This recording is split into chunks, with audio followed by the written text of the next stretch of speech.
Alright, welcome to the stream. Today we're going to be doing some Dragon of Icespire Peak. This is with my Sunday morning group. This is session number 1, so we did session 0 last time. Gonna jump in the Discord right now. And Varys, what weapon are you carrying? A huge-ass longbow. Hey guys. Can't miss that longbow. It's a little big for you. It is definitely way too big for him. It's a long bow. Alright, so a little recap from last time. Basically, you guys had kind of met in a tavern in the small town of Phandalin. And you guys basically formed a group. You're all kind of interested in this white dragon. The name Cryovane has kind of been like whispered among people. Not really sure how that name kind of came out, but that's kind of the name that people are calling it at this point anyways.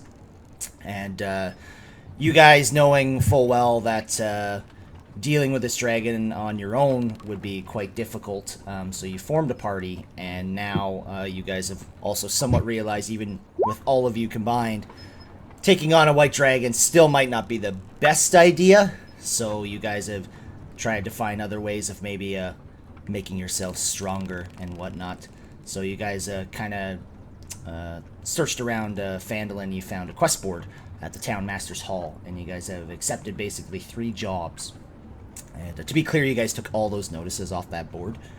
And you went and visited Harbin, Wester, and a couple other places within the town. And Harbin had given you kind of some good indication of where you have to go to find these locations. So your first stop was at Umbridge Hill, and you guys kind of arrived there and found that this manticore was basically attacking this windmill, and inside was a lady asking for help, and you guys managed to kill this manticore with a few injuries, and you guys did basically deal with that, and then you guys decided to spend the night within the windmill. Unfortunately, as you kind of had asked Adabra you should head back to town, she did not seem like she wanted to. So, you guys awake in the morning, feeling a little more powerful, and right off the bat, you're all going to level up to level 2. Ding. So good work. Woo! And that's all we're going to do for today. So thanks for checking in. See you next week. Yeah. That was my goal for the session. Game. Just need to find the one button now, which is the character mancer. So Here we are. if you've never done it before, what That's you're going to do nice. is you're going to go to your character sheet. And then beside core, bio, spells, you're going to see a little cog wheel. Click the cog. And then what you're going to do is you're going to go... is everyone following along? Yep. Okay, you're going to go to the very bottom right side of the screen. You're going to see Character Mancer options. There's going to be like 2 little boxes there with like some tools. You're going to hit the second little icon. Do not hit the top one that says cannot be undone. Click the second one. Click that, and then just like you did with character creation, follow that along. Now, with leveling up, if you are going to take average health points, which I always recommend personally, you have to click average. That way I can see what everybody's doing. So if you are going to go with average, like I said, I always recommend that personally, because it's always like half plus 1, so the odds are already in your favor.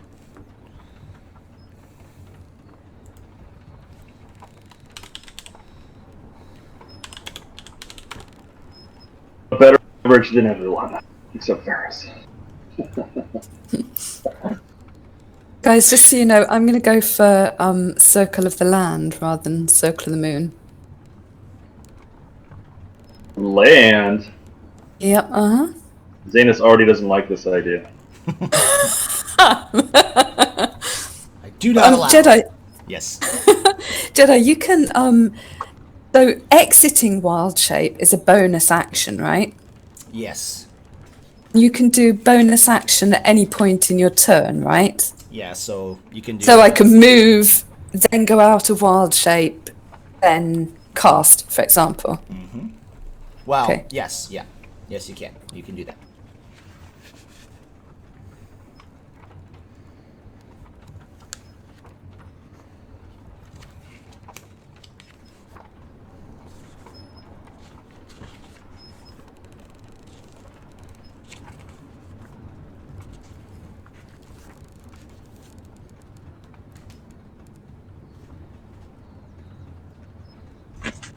Maybe this time I won't get killed on the first hit.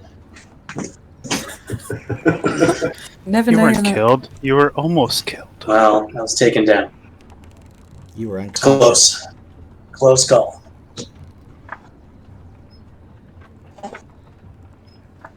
Who was did I revive you in the last session, Barrett? No, it's Rain. Oh, I revived Rain? Okay. No, Rain revived me. Oh, Rain revived you. Who did I revive? That must have been me then. That was Theron, yeah, you stabilised him at any rate. Alright. Just let me know when you're done. I don't I'm done. see... Someone didn't click their health points, so... I clicked it. It just didn't populate on the side. I clicked average. Okay. That's Jeff? Theron? Yeah. Okay. You're banned. Which... you Dude. fuck. Yeah. Alright, so just gonna go through Varys. You know how Action Surge works, I believe. It gets once before a long rest, and you get a second action. So, yeah. Can be very useful, keep in mind. Especially if you want to run away, because you can disengage as an action, and then dash as, like, your other action, and then just run the hell out of there. Or do 2 dashes, and you can just run as far as you possibly can go. Keep in mind how I said run away. Yeah, Yeah. Just in case you want to live, that is. of course. I just have to remember that I have 150 feet of distance that I can be away from anything. Does everyone else feel confident in all their stuff, or is there something they want to go over after they leveled up to just any ruling in particular? Could I check a few little things about wild shape? What are you wondering? Can a druid rest in wild shape? Well, it can only last for an hour. But yes. Yes. I mean, yeah. Okay. So, Yep. so it's valid to take a short rest in wild shape. Yeah, I mean, if you want to do that, I have no issues Okay. with that. And does so while resting in wild shape, can you use hit dice? And if so, is it your hit dice on you, or the wild shape's hit dice on the wild shape, or some combination? So that is valid. If you are going to use a hit dice while you are in your animal form, it would be in your animal form, not your form. Okay, yeah. Well, if What you wild about- shape before or at the beginning, then you'll revert back after the hour, and then you'd be using the hit dice as a regular person, wouldn't you? Yes, I suppose. So, I mean, no. Because isn't hit dice at the end of the rest? It is at the end of the rest, correct? Okay. But if she's turning into an animal right at the beginning and then right at the end of the rest, she's still an animal. Gotcha. You'd basically lose your hit dice. Yeah. So the resting would have happened as an animal. So there's two ways to that as well. If they get surprise attack, then she does technically have an extra pool of hit dice because it would basically hit the animal before it goes on yours. So there's two ways to kind of look at that. Right. Okay. So, Circle of the Land natural recovery, where you regain spell slots and uses of wild shape. Does that work while you rest in wild shape? That I'd have to look into. Could you? Yeah, I'm just reading right now. Yeah. There's no need to worry about it now.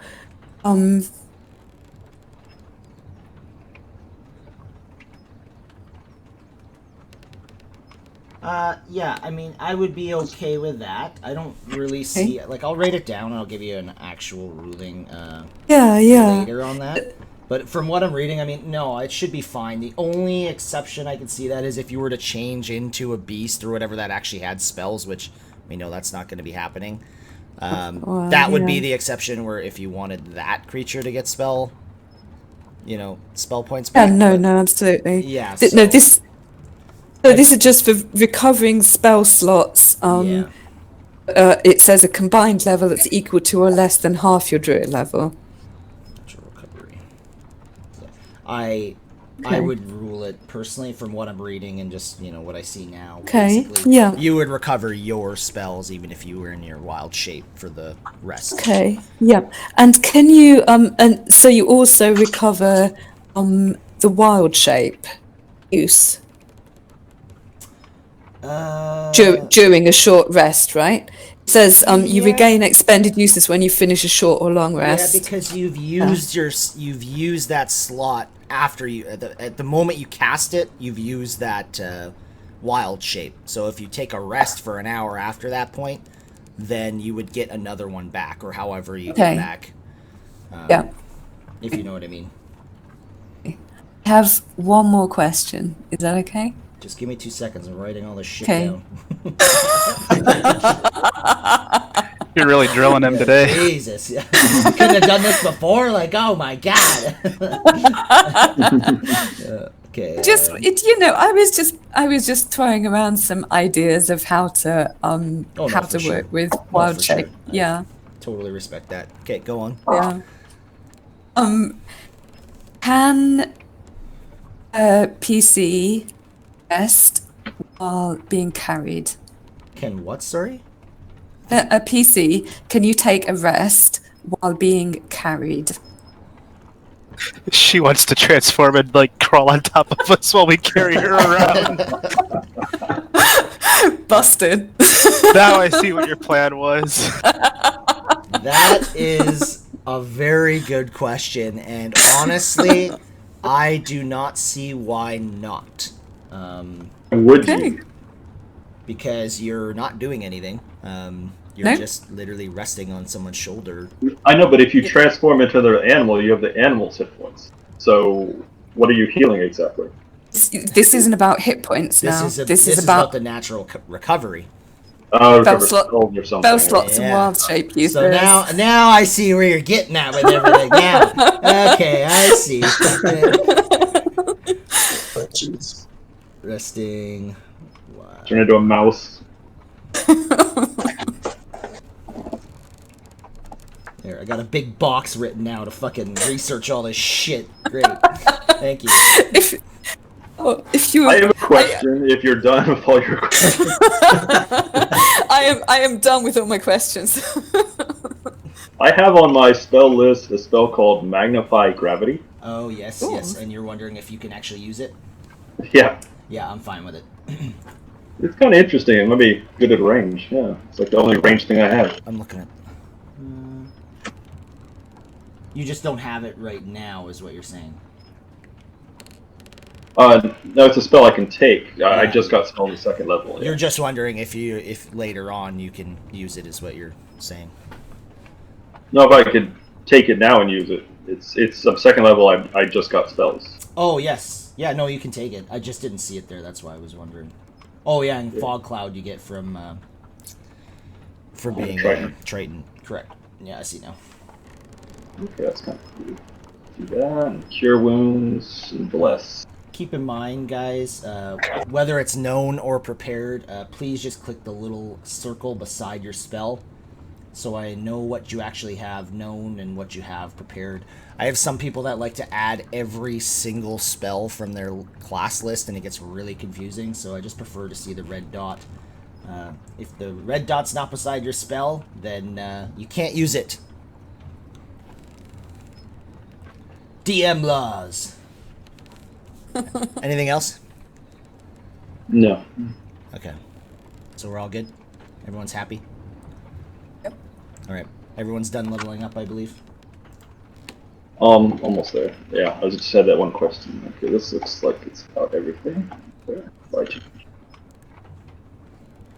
Alrighty. So, let's see here. What do we got for health points here? Yeah, everyone's looking good. Working out what to target. Yeah, trying to figure out how to make, how to adjust my characters or my NPC health pools to make it so that you all die, kind of thing. Do you, the statistics for, I was going to use main wild shape of a wolf if I use it in combat right now. Like you want a wild shape right now, is what you're saying? No, not right now, but when I do. It has 11 hit points according to this card and an AC of 13.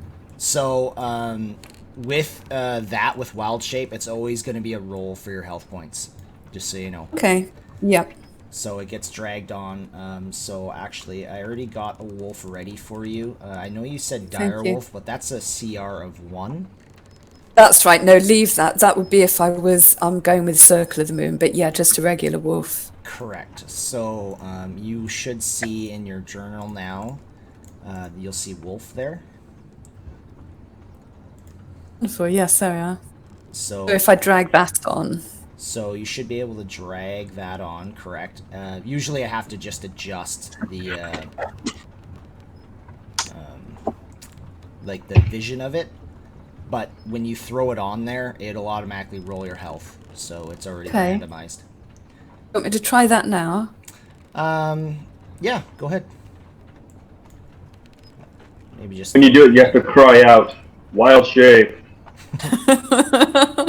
Form of. Love. And here we go. Did you get it? We don't go. No, hang on.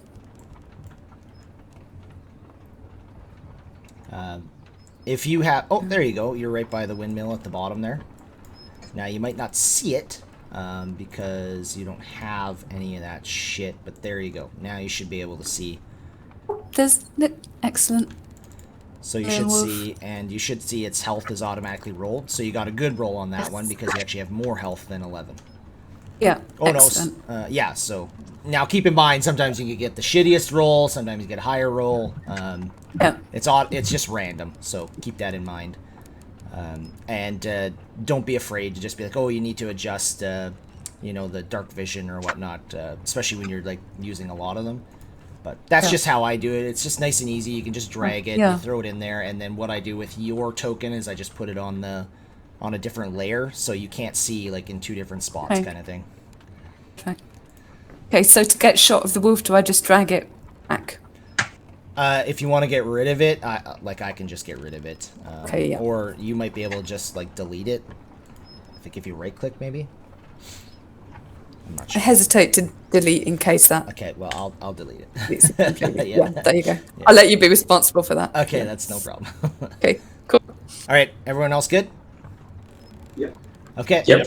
So you all wake up in the morning and you all feel quite refreshed and a little bit stronger. I believe Zane's, you decided to kind of stay down below. Adabra did kind of head up to the second floor of the windmills, so right above you, Zane's, and right below you guys up on the top level, the third floor. I'm just going to repeat what I said to Rain this morning, that somebody should try to convince the lady to go back again. I think we should actually show her the corpse of that beast outside to really, give her a push. Rain says, yes, she must leave. It's not safe here. Can I go down to is Adabra obviously up? Can we hear that she's up and about? Yeah, you kind of hear that she's like fumbling about with some of the stuff kind of in her room just below you. So I go down and do I have a door to knock on, or are you just like straight down in the room? So there are some stairs like right beside you, not stairs, sorry, a ladder. Okay. So I go down the ladder and greet Adabra and thank her for putting this up for the night, and ask if she would like a hand packing her things up. Packing? No, I'm not leaving. I thought we've already No. been through this. But you can't stay here. It isn't safe. Might be more of these beasts. Yes, well, of course I know that. But you adventuring, that's not safe. I know very little, but you have years of knowledge. Can't be lost. Your people need you. Yes, but I can't use my years of knowledge in the town. I need this windmill. I'll tell you what. If you can build a windmill for me in Phandalin, I'll gladly go. Doesn't seem I too shake hard. my head a little bit. I don't have any way to do that, but even if you just stayed until the dragon is gone, surely you could help you carry your ingredients, your equipment. Well, I suppose, but look around. I have lots of equipment. And you do, like, kind of look in her room, and there's all kinds. She's got bottles and all kinds of ingredients and whatnot. And more importantly, like, on the bottom where she's actually, like, using like, the power of the windmill to kind of crush all of her ingredients in the bottom there. And she also just kind of just looks and says, well, put it this way. Where do you plan on buying health potions if you need them?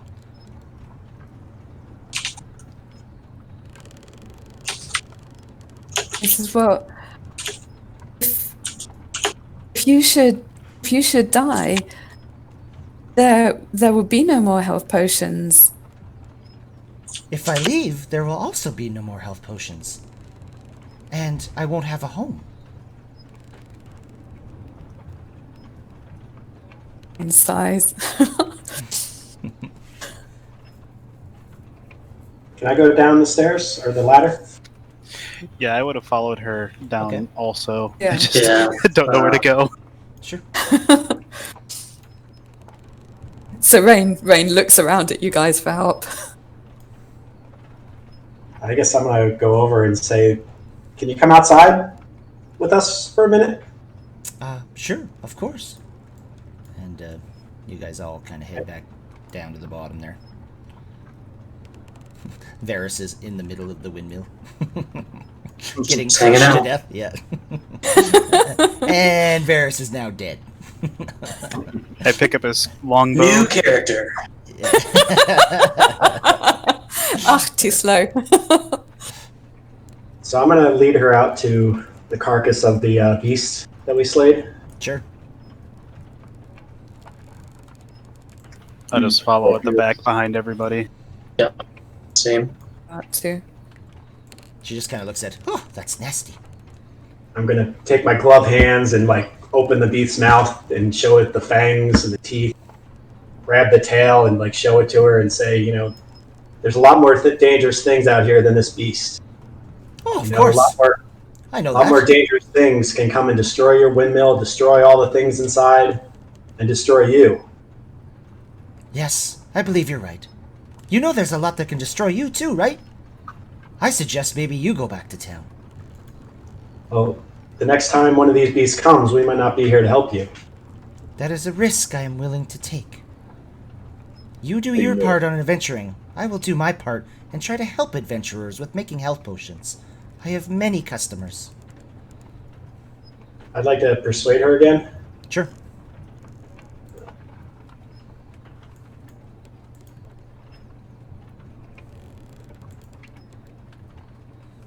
$16. I appreciate your concern, but I will not leave.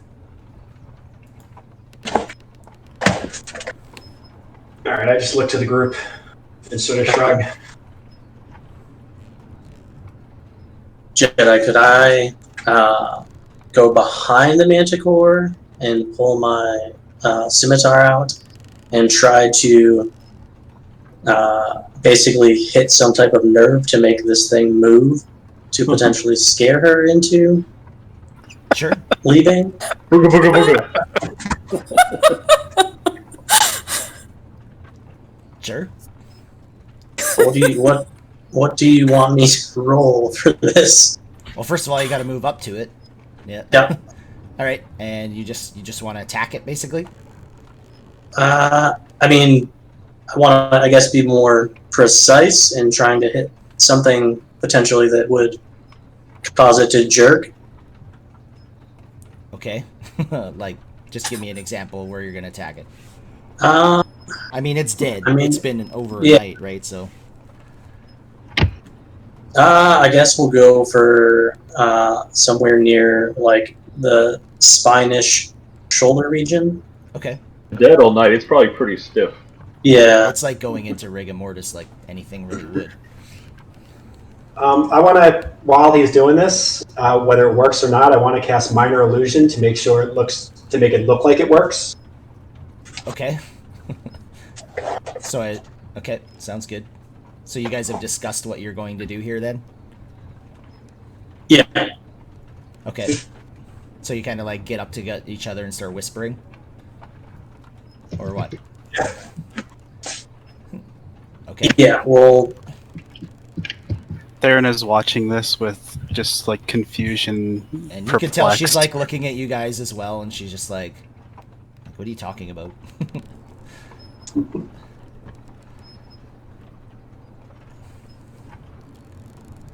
You know what? I just tell him, you know, don't worry about it, and I move over, and I subtly cast Minor Illusion on the creature just to make its jaws look like it opens and shuts real quick, and its eyes open. Okay. all right. I guess I'll let you roll a deception roll to see if she is going to believe this or not. It's turning into performance.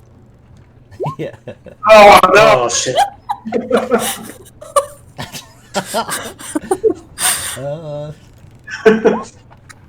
Theron like- rolls his eyes and turns to Tabra and says, "It's clear that you're strong in your resolve to remain. I only fear that Harbin will not believe that we have ensured your safety should we not return with you." That I understand. But let me write you a note, and you can bring it to him. I think she already gave you a note. Can't remember. I don't remember that. No, I don't think she did. I don't know if she did. So That will suffice. So she heads back in and just kind of can tell she goes in and she writes this little note and she passes it to you, Theron. And she's like, I appreciate you understanding. Please, take this extra health potion. And if you ever need more, please come back. I thank you very much. And if we come back this direction, we'll check in and make sure everything's okay. I appreciate that. Thank you. Rain says to Strike, thank you for trying. Maybe next time.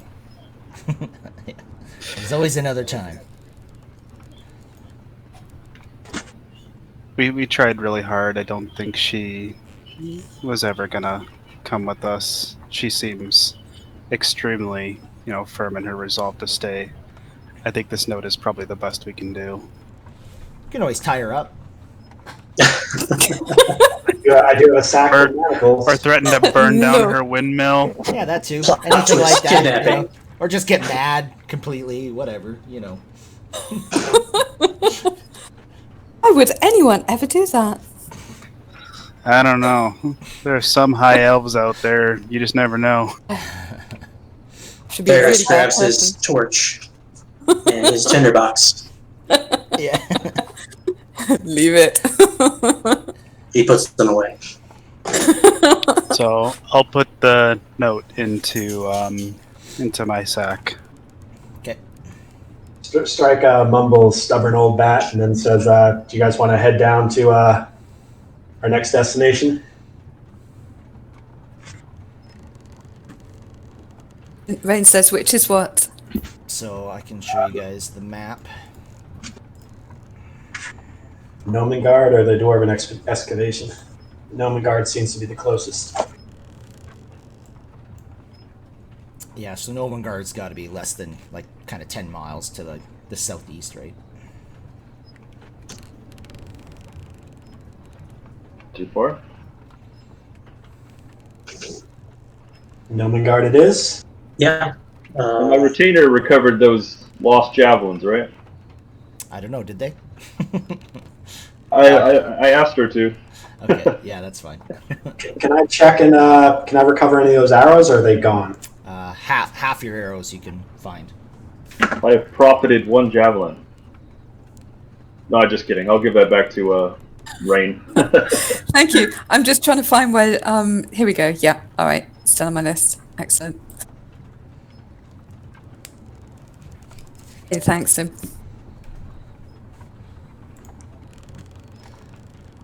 All right. I'm just in it for the javelins. So on to Nomengard then, or to the Dwarven excavation? I didn't hear. Nomengard? Yeah, Nomengard's closest. Okay. Sounds good. All right, so It's driving me insane. Adabra bids you farewell as you guys start taking off, and as you guys start kind of heading through these foothills towards the Sword Mountains. You guys you encounter lots of larger hills and smaller hills. Some are you're kind of down in a little bit of a valley, and you're just oh, I don't like being down here. Kind of shitty view, and then when you get to the top, it's a little better. It's a fairly nice day. A few clouds in the air, but nothing too crazy. So you guys continue on your way down, and you don't really encounter anything of any real importance. And then you kind of follow what you see a little stream. So you follow it up to kind of the base of a mountain, where a waterfall erosion has carved out a natural concavity. The roaring waterfall creates a cloud of mist as it plunges into the shallow pool of water, within which rise two small islands covered with 2-foot-tall red, green, and purple mushrooms. Several cave openings overlook the pool from rocky ledges 20 to 30 feet above. The mountain blocks any sunlight from reaching this place. So, this is what you guys see. This one's a little hard on systems, I've heard. If you run a potato. I just spent yesterday overclocking my CPUs. I think I might be good. Let me know if anyone's having issues loading in. So this is the stream I was talking about. It's not very fast stream. It does have a bit of a current, but it's only about approximately like 4 foot deep at the like deepest, and basically it's like 2 to 3 at that point anyways. You guys realize down over this way is the waterfall, and you see like a rope bridge kind of in front of it. However, it's fairly covered in the mist from this waterfall, so it's a little difficult to see, but you do all see it. And quite clearly, you guys see these islands with these like very large mushrooms kind of growing on them. You guys also notice that it looks pretty much like there's like a pathway over here, a very small pathway, mind you, and a couple other like large cliff sides and escarpments that kind of go up into like what look like maybe little entrances, but would definitely require some work to get up into there.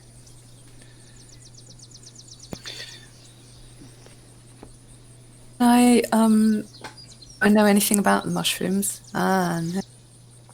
You know they're mushrooms. Excellent. What's a mushroom, you guys?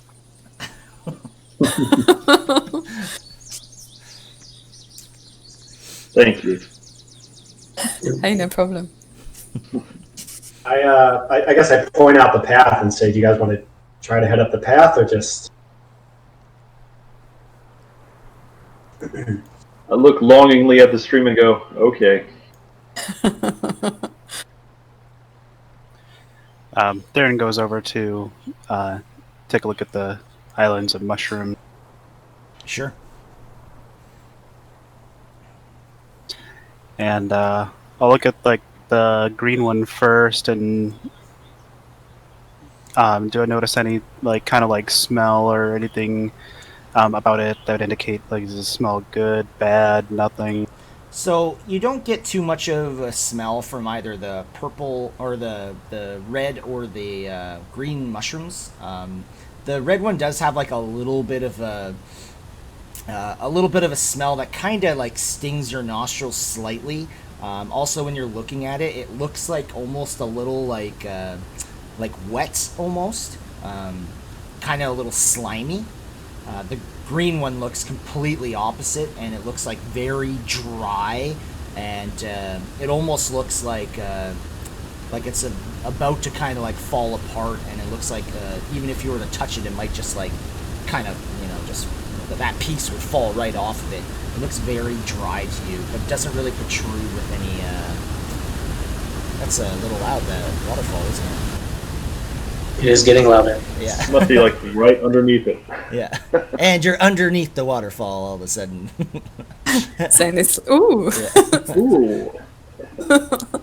Oh, nuts. How high are the cliffs to the left and the right? So these two here, this one and this one, are about 30 feet high. This one here, you do notice there's like a small path that kind of goes up it to the top. This one here is approximately about 20 feet. And is that one you just said, does that sort of connect to the bridge one, or is that...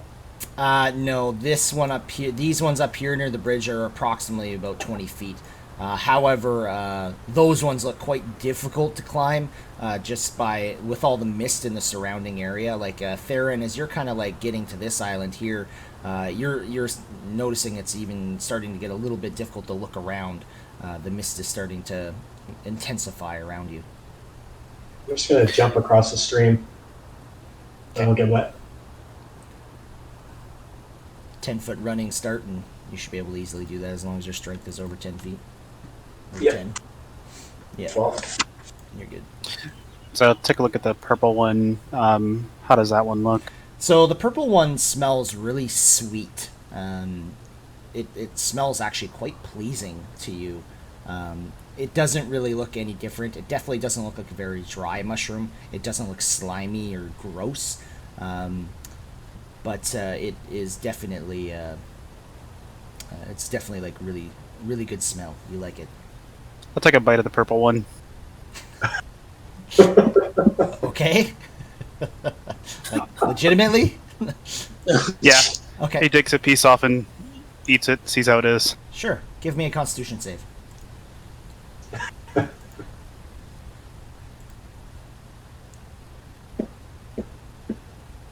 Okay. Yeah. So you bite into this, and it tastes really good, actually. But it's also like really sweet, and it also you kind of feel like you get like as if you just took like a sip of wine. You almost kind of feel like that, but you're actually like chewing into a mushroom. The mushroom itself, like as you're kind of like chewing on it, it doesn't really like just kind of the taste and the texture of that isn't very pleasing.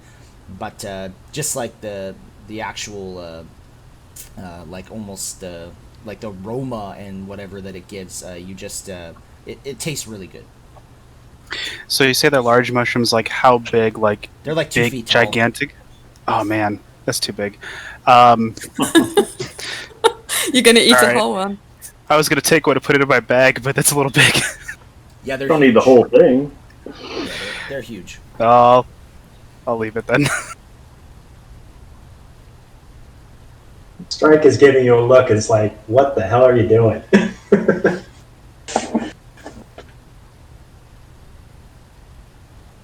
Rolls a nat 20. Like, what the fuck? Are you good No. there, Zanes? I just don't see you moving. No, roll 20's acting up. Okay. Restarting. Yeah. Mine just started freaking out too, so. If you're having issues, I can turn off the fog of war. You just won't be able to see where you've been, is all. That usually fixes it for a lot of people. Okay. Like I said, if your computer's not the best, or if like your internet's not that great, you're gonna have issues. Yeah, I got some notification about losing connection to the server. Not sure what's going on.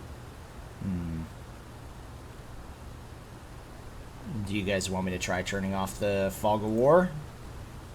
Yeah, try it. If Yeah. it helps them, I'm fine with it.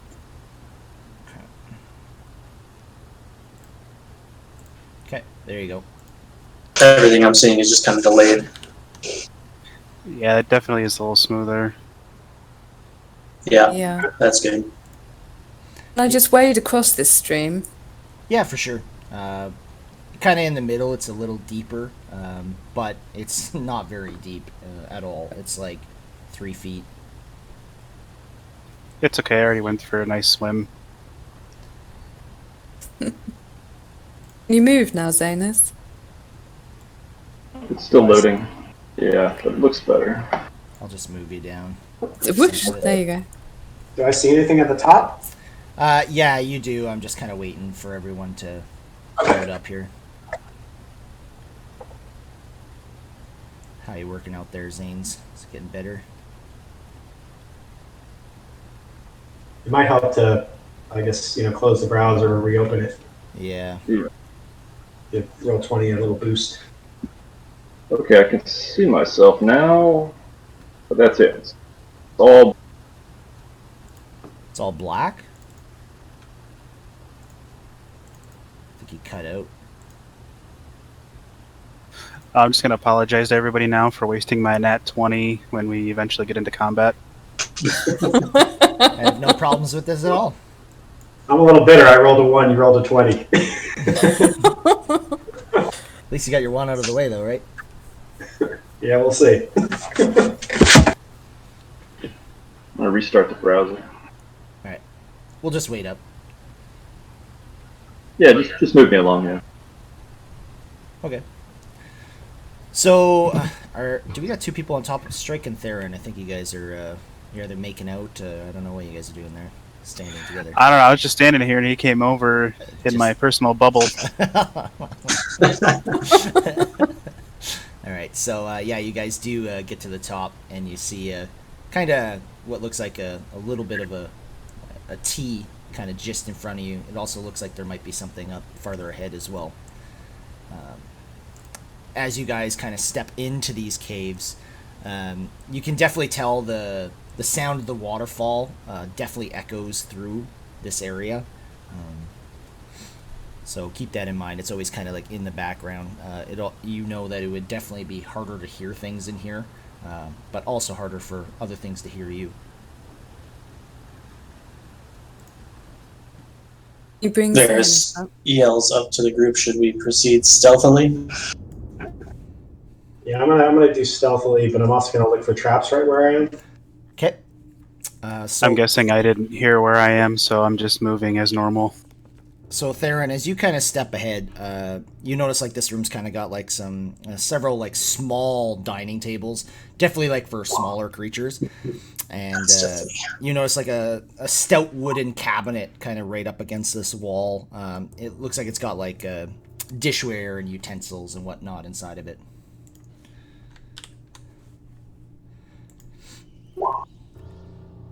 Some great stealths, guys. Good job. Oof. We're the best. Full of sneak we are. Keep in mind, you guys are splitting up right now. I don't know if that's what everyone wants to be doing. I'm not going any further. I'm just seeing if everybody's going north or what. Let's go north. Everyone's following Strike. Theron's kind of just gone off on his own. Okay.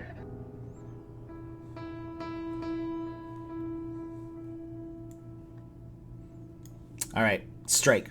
So as you step out, you look to your right and hear, ah! And you look at basically this this gnome, and it looks like a female gnome. She's like sitting on top of this like contraption, and there is literally 4 like it looks like auto-loading crossbow machine, and she sits atop a chair, and it's got like some pedals and some levers on it, and she just looks at you and she pulls this lever, and a crossbow bolt comes right at you in your direction.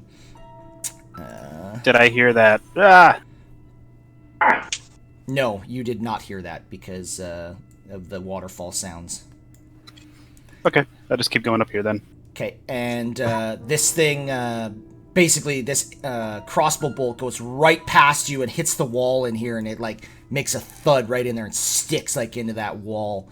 And you can tell she's like pressing pedals now, and this whole contraption is literally like moving counterclockwise to basically shoot at you with the next crossbow is what it looks like. You can tell the other one that she just shot is like reloading itself already, and she's about to shoot the next one. Initiative or what? Yeah, no, we're not gonna go into initiative. You're just gonna tell me what you're gonna do. I'm gonna say, well, my reaction as my character is I'm gonna run up here, and is she? How high is it? She's Can I about. reach her?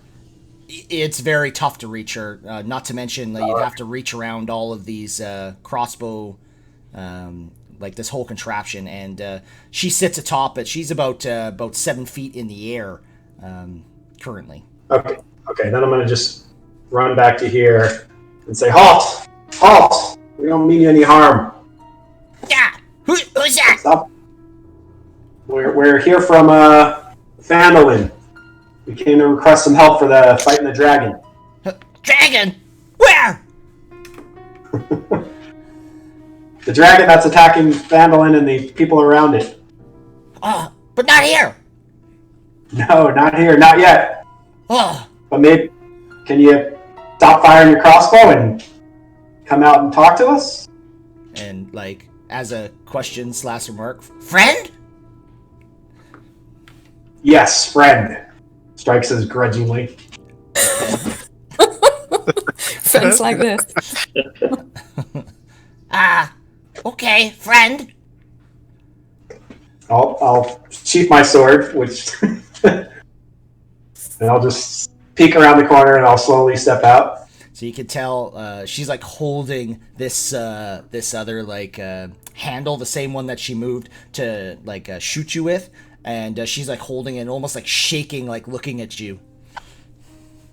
All right, I'll hold my hands up, show I'm not threatening, Okay. and I'll say, we were sent here from the I guess the mayor of Fandolin to ask for your aid. Okay.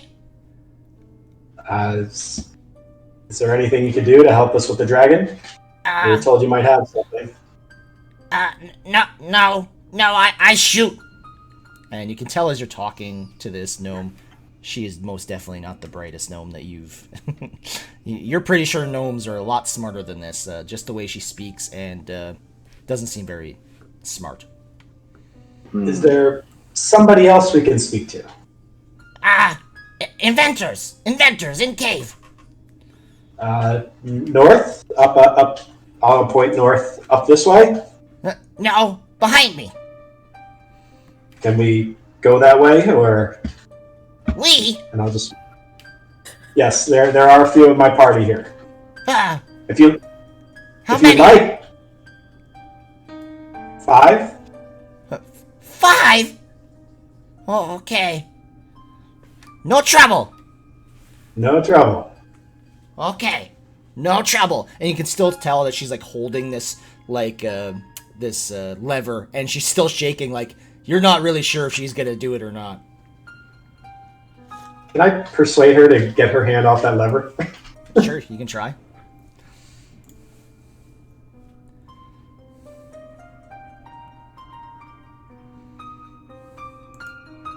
There we go. Okay. And she puts her hand down. All right, I'll slowly step forward, and I'll tell everybody else, okay, I think it's safe. Rain says, "Where's Theron?"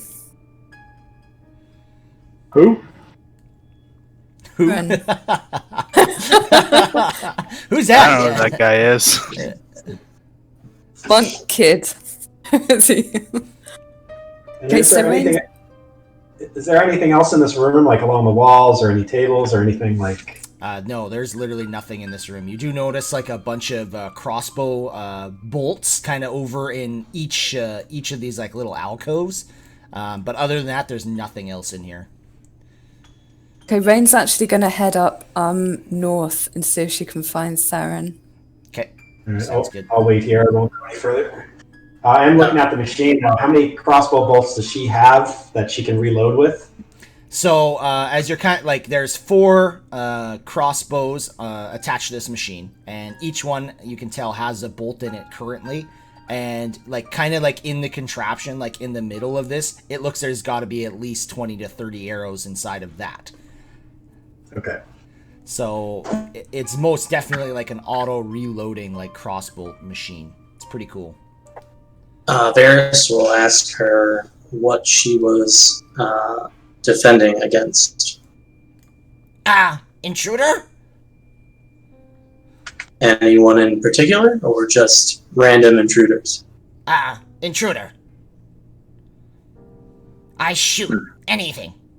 No, don't shoot gnome. I get Very in trouble precise. for shooting gnome. Okay. That clears it all up. Alright, Theron. Okay, so Rain appears to have caught up to Theron now and explains the situation to him, and that we have to go south to find the inventors. And so Rain says, "Do you see anything?"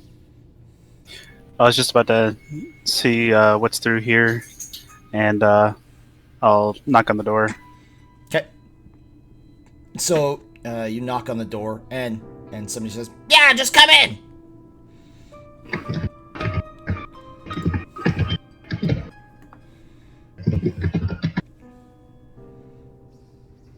Did you hear that, or? Yeah, but I can't move forward. Well, do you open the door? So, yes, I will open the door. Okay. And so you look in, and you see a bunch of gnomes. They're like kind of playing around with a bunch of stuff on like tables and whatnot. It looks like they're using all these mushrooms and things like that. It's definitely a kitchen. You notice this one's like kind of stoking a fire. One's like using like this rolling pin on a green mushroom, and it looks like they're like making bread with it or something. You see another one, he's like squeezing the red mushrooms, and it looks like they use it for like oil or something like that. And the other one, you can tell he's like pouring like what looks like the purple, and you can smell that aroma again. The purple mushrooms, it looks like he's making like wine or something with it. And this one here, kind of right beside you, looks at you and says, "Ah, who are you? What are you doing here?" My name is Theron. My companions and I have traveled from Phandalin to seek the aid of the gnomes and warn them of the White Dragon. A white dragon? Oh, is it here? It has been in the area. It's not right here at the moment. Oh, But we've that's come good. to warn and seek aid where we can find it. Ah, fair enough. Unfortunately, unless you want some mushroom wine or maybe some bread, well, there's nothing we can really do for you. I recommend you go talk to Philistib and Dabbledob. They're the lead inventors in the cave.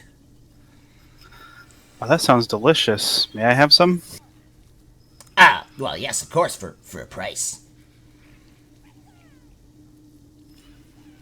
And how much for a loaf of bread and glass of wine? A glass of wine? Well, you have to go down to our little dining area to get a glass, but I'll sell you a bottle. How much is the bottle? Well, for the loaf and the one, how about 4 gold pieces? And that's a deal.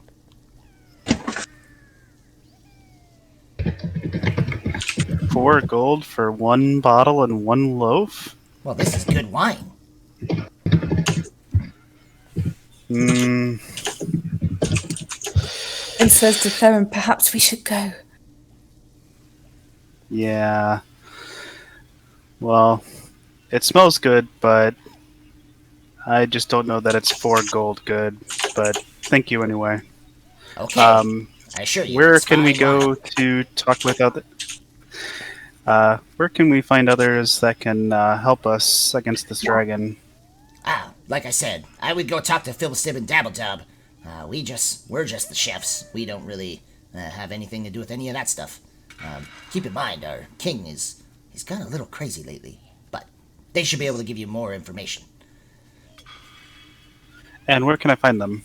On the other side of the cave, across the rope bridge. Watch out for Factor. She's a little nuts. She might just shoot at you. I'll keep that in mind. Thank you. Of course.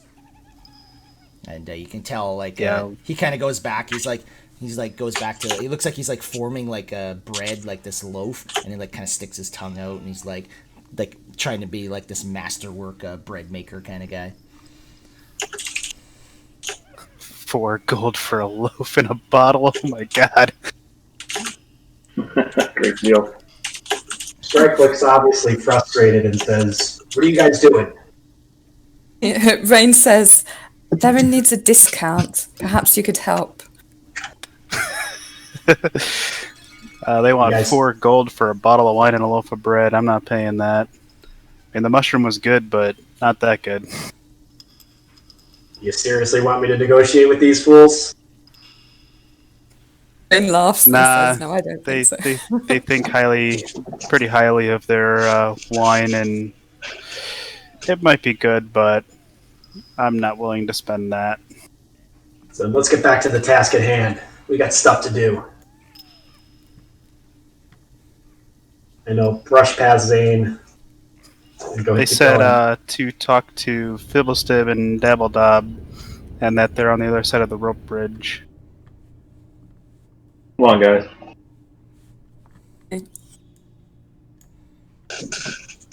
Strike is sitting here at the corner, tapping his feet, waiting for everybody.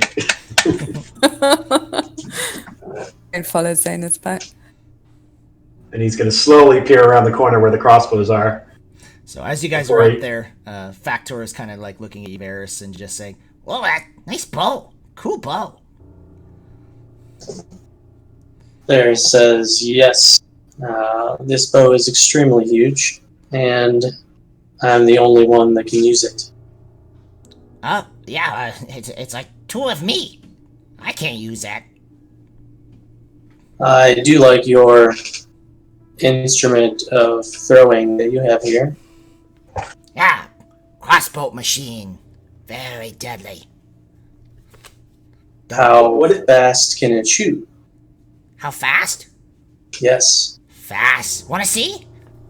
As soon as my friend Rain gets out of the way here, I would love to see how fast he can shoot. Rain says, wait, where's Theron now? He's not behind me. I'm going to ask the gnome, what's your name? Factor. Factor. Are there any other crossbow machines or other things we should have to worry about if we're going to see your friends down the tunnel? No, this is the only crossbow machine. And puts a big smile on her face. Any traps or anything else we should know about? Traps? No? All right. He looks at her skeptically. And you're not 100% sure just with the... just how she had said that, if even she knows. Okay, so Rain is gonna call up this tunnel. Theron, you there? Strike is obviously getting very frustrated with his impatience. Fair enough. He's tapping his feet again. All right, so Theron, you kind of enter this room and you see these large barrel crab looking contraptions. The body's made of a large barrel, and it's got 6 legs and kind of large pincer claws. You also notice it's got a little hatch on the top where most likely a gnome would fit into, but definitely would have to be a small creature for sure. So I can't fit inside? No. You can maybe you wouldn't be able to sit in it and control it. You might be able to hold on the top of it and try to control it, but that would be very difficult. I won't try then. And that's all that's in this room. Yeah, that's kind of all you see is the two barrel crab contraptions kind of in each alcove. Okay. I'll go back down the hallway then.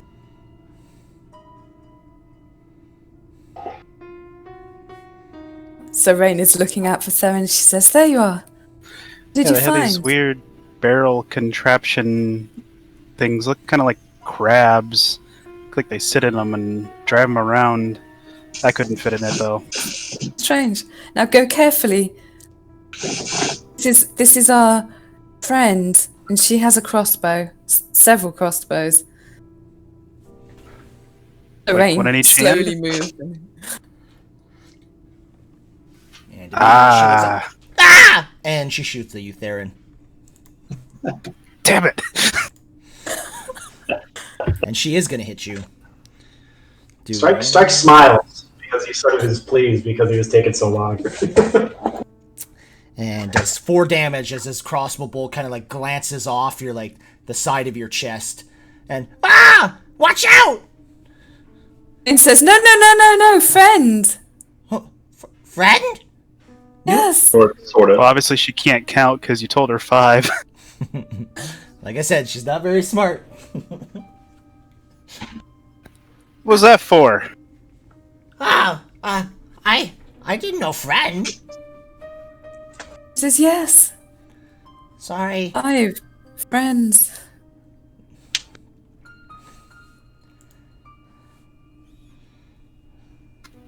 Strike starts moving forward. Okay.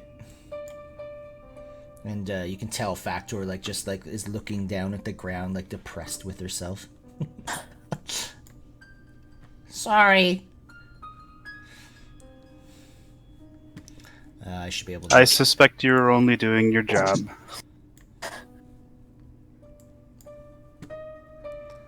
The Rain asks Theron, "Do you need healing?" No, the wound wasn't very great. That'll be alright. This is okay if you're sure. Alright, strike. Everyone stop moving. I was going to stop right here anyway. Yeah, everyone else stop moving. So you see, kind of way ahead of the distance here, It's quite difficult to see, but also the sound of the waterfall is very loud at this point. And you kind of look ahead and you see two gnomes up top of like this escarpment. And one looks like a female, one looks like a male, but it's very hard to kind of see with the mist surrounding this whole area. And the one calls out in Gnomish, "Who goes there?" So if you don't know Gnomish, you don't hear it. No one else hears it except for Strake, because it's quite quiet even for him to hear. I'll yell, "Do you speak common?" And the other one calls out in common, Who goes there?" "Friends. We're here to speak to someone about help fighting a dragon." "What? We know nothing of a dragon." "Not yet, but it might be upon you before you know it." "Don't move." We've been... Okay, and I'll raise my hands, hold them up. Empty. Okay, and says, "We're looking for a shape changer. Are you a shape changer?" No, I'm not. Prove it." Okay, and I'll just stand there. Steve? Excellent. And you can tell I'm trying my best to change form, and I'm failing. You can tell they're both preparing to attack you. Like, visibly, like, drawing weapons, or? It looks like they're about to cast some spells on you, so I'll give you another chance to say anything as you kind of notice something happening. I'll say, "How would you like me to prove it?" "However, prove you're not a shape changer." Well, if I can't shape change, I can't prove to you that I don't know how to do it. Alright, you can give me a persuasion, I guess. Just what a shape changer would say. Oh, well, well, that makes sense. Yes, I don't think a shape changer would look like that. What do you think, Eula? And they kind of start talking amongst each other, and you can't hear at all what they're saying. And he just says, "Well, approach!" And I'll just look back, I guess. Who's that right there? Zane's right there, right? Yeah. I'm just going to look back. I don't know if you can hear me, and say, "Wait here." Here? Okay. And you can tell they're both like arms are raised as if they're like ready to do something. Both my hands are up. So. Perfect. And I'll just say, what do you need me to do?" Well, don't shape change. I don't recommend that. Okay. What brings you here? We're here to speak to someone. We were sent by the mayor of Phandalin to seek counsel with you guys if you had something that could help us with the dragon. Oh, well, no, we don't have anything. Fibblestab, Dabbledob, that's who we want to go see. Cross the bridge, can't miss him. Right? Now I have some friends with me. Can they come too? How many? 4 others. Let them approach. All right. I will go back, and I will say to Zane and there, and Varys, I'll say, "Bring the whole group in. We got another guard post." And my hands are still up. Okay. I'll follow his lead, raise my hand.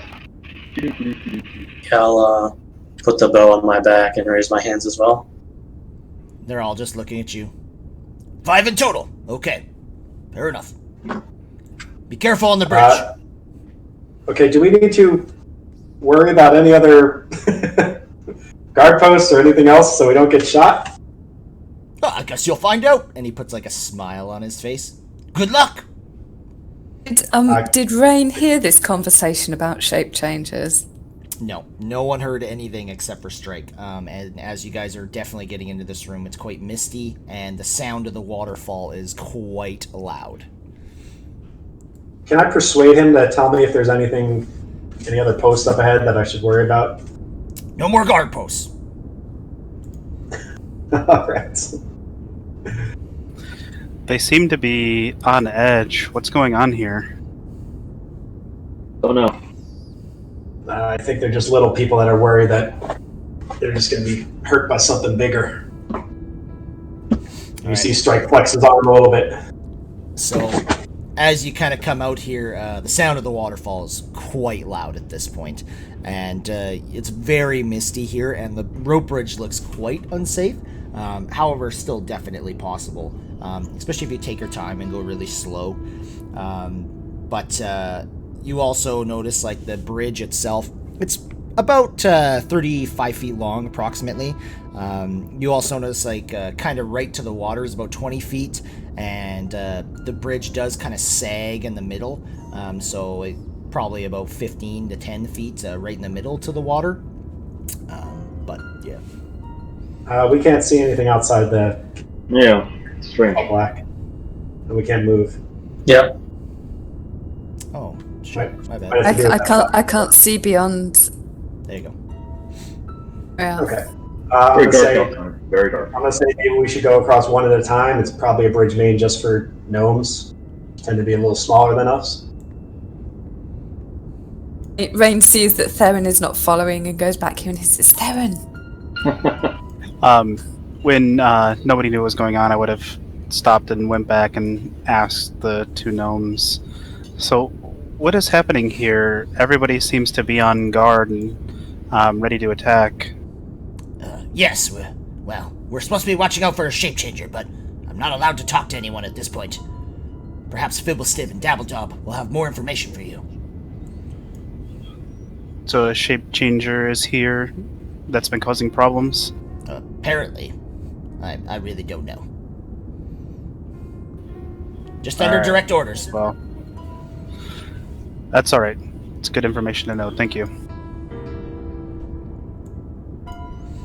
Rain says to So- Theron, what are they looking for? Strike, you're gonna have to give me an acrobatics. If you were going slow, which I assume you were, you can give it with advantage.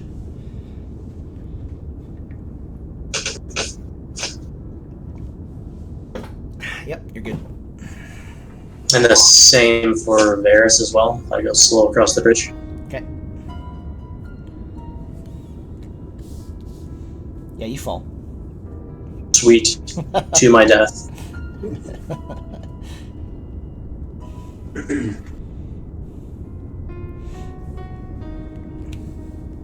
Same thing, Zane's. Acrobatics with advantage if you're going slow. Okay. He's like, I run. Yeah, you make it, Zane's.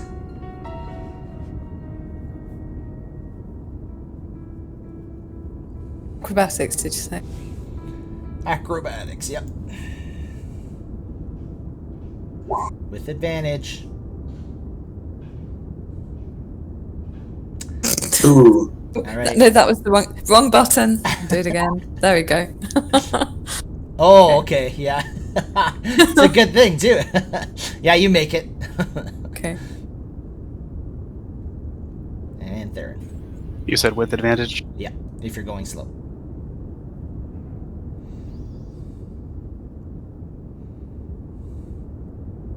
Yeah, you're good too. So, Zanus, as you're walking forward, you're... Do I see anything? Yeah, as you start, like, you're kind of down a little bit of a hill right now, so you're, like, kind of walking up.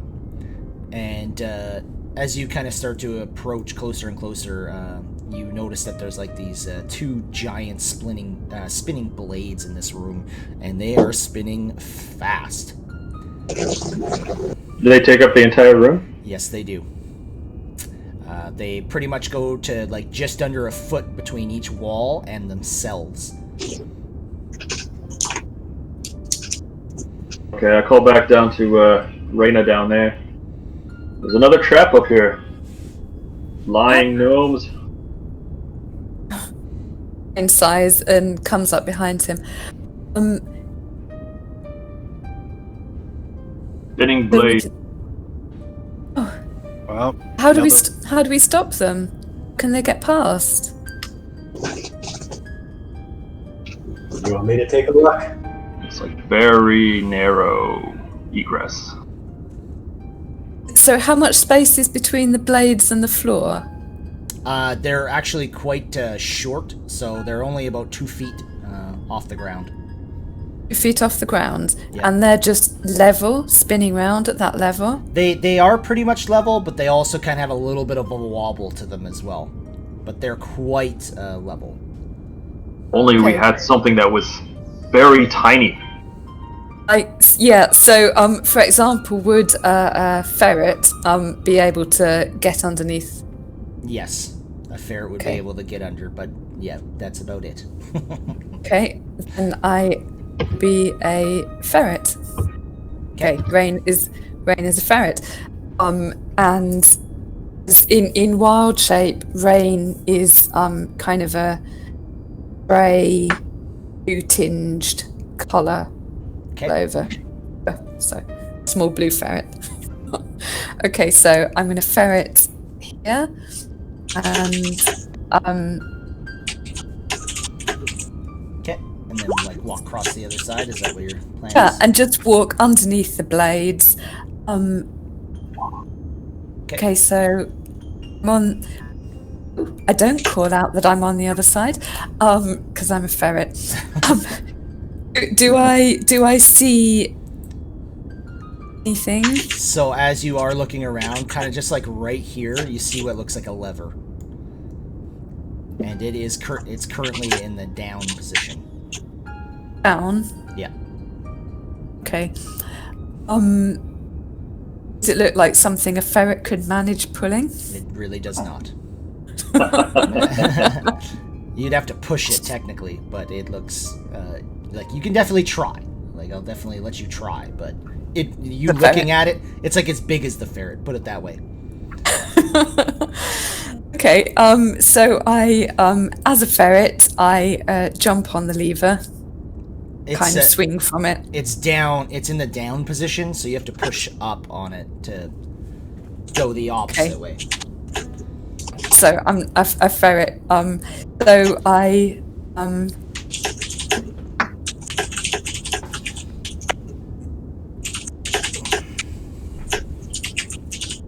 Okay, I'll wild shape. Okay. And push up the lever. Okay. So as you do try, it is a little difficult, but yeah, you manage to pull it up. And as you do, the blades come to a slow stop, and you can tell when they get to the end, they're like kind of shaking as if they want to keep going. You also kind of feel like the vibration a little bit in your hands as you're holding this thing up, Rain. Okay, so I'll call out to the others. Okay, I think it's safe. I'll stay holding the lever. Okay. Dash across as fast as I can. I'm going to approach Rain. I'm going to approach Rain and say, I didn't know you could do that. Just be careful in here. Those other gnomes were looking for a shape changer. So if they see that, they might mistake you for who they're looking for. And nods. Yes. I'll be careful. Thank you. Yes. That used to turn into a land otter like that.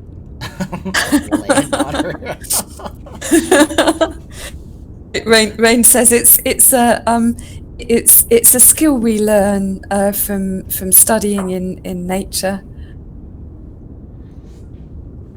Any in my tribe can do this. I'll turn to Strike and say, that voodoo magic nonsense you were talking about. Oh, I was talking about religion, not magic. And I create a small illusion in my hand of a ferret.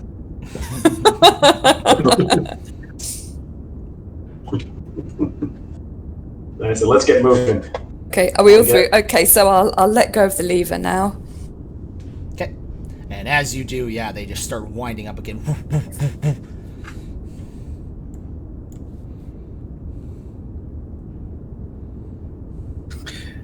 Alright, so Theron, as you start to approach this room, you can kind of hear two gnomes, and they seem to be arguing about something. You're not 100% sure. And you look around this room and you notice it's most definitely like a workshop. You see there's like a whole bunch of little inventions on tables and whatnot. They all kind of look like they're kind of half built. Nothing actually looks like it's fully completed. You also notice kind of right on top of this little escarpment, you notice there's like a little door in behind, and also on top there's like a tome, and there's like a what looks like a book on top of it. It is currently closed. And as you step in, these two gnomes, they look up. Bah! Who's that? Who are you? We are adventurers. I'm looking for Fibblestib and Dabbledob. I was told I could find them over here. Yes, that's us. How can we help you? We've been sent to warn of a white dragon in the area, and also to seek any aid we can find in fighting the dragon. Okay, fair enough. Well, so what kind of aid do you look for? We were told you had some good contraptions in here.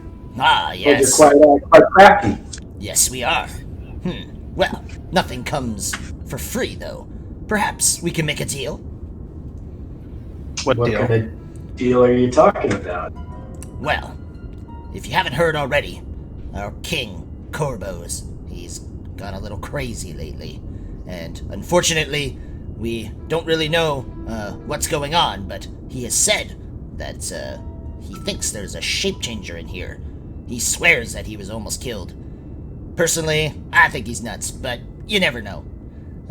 So, if you can help us, perhaps, maybe we'll help you. We do know that 2 of our brethren have gone missing within the last week or so. Do you know where they disappeared? No, unfortunately we don't know where they disappeared. They went hunting and they were gone. They never came back. What makes you think it's a shape changer? We have no proof of that. It's just strange.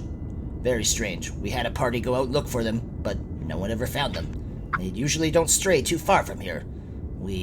Most of our sustenance comes from the mushrooms outside. I'm sure you've seen them.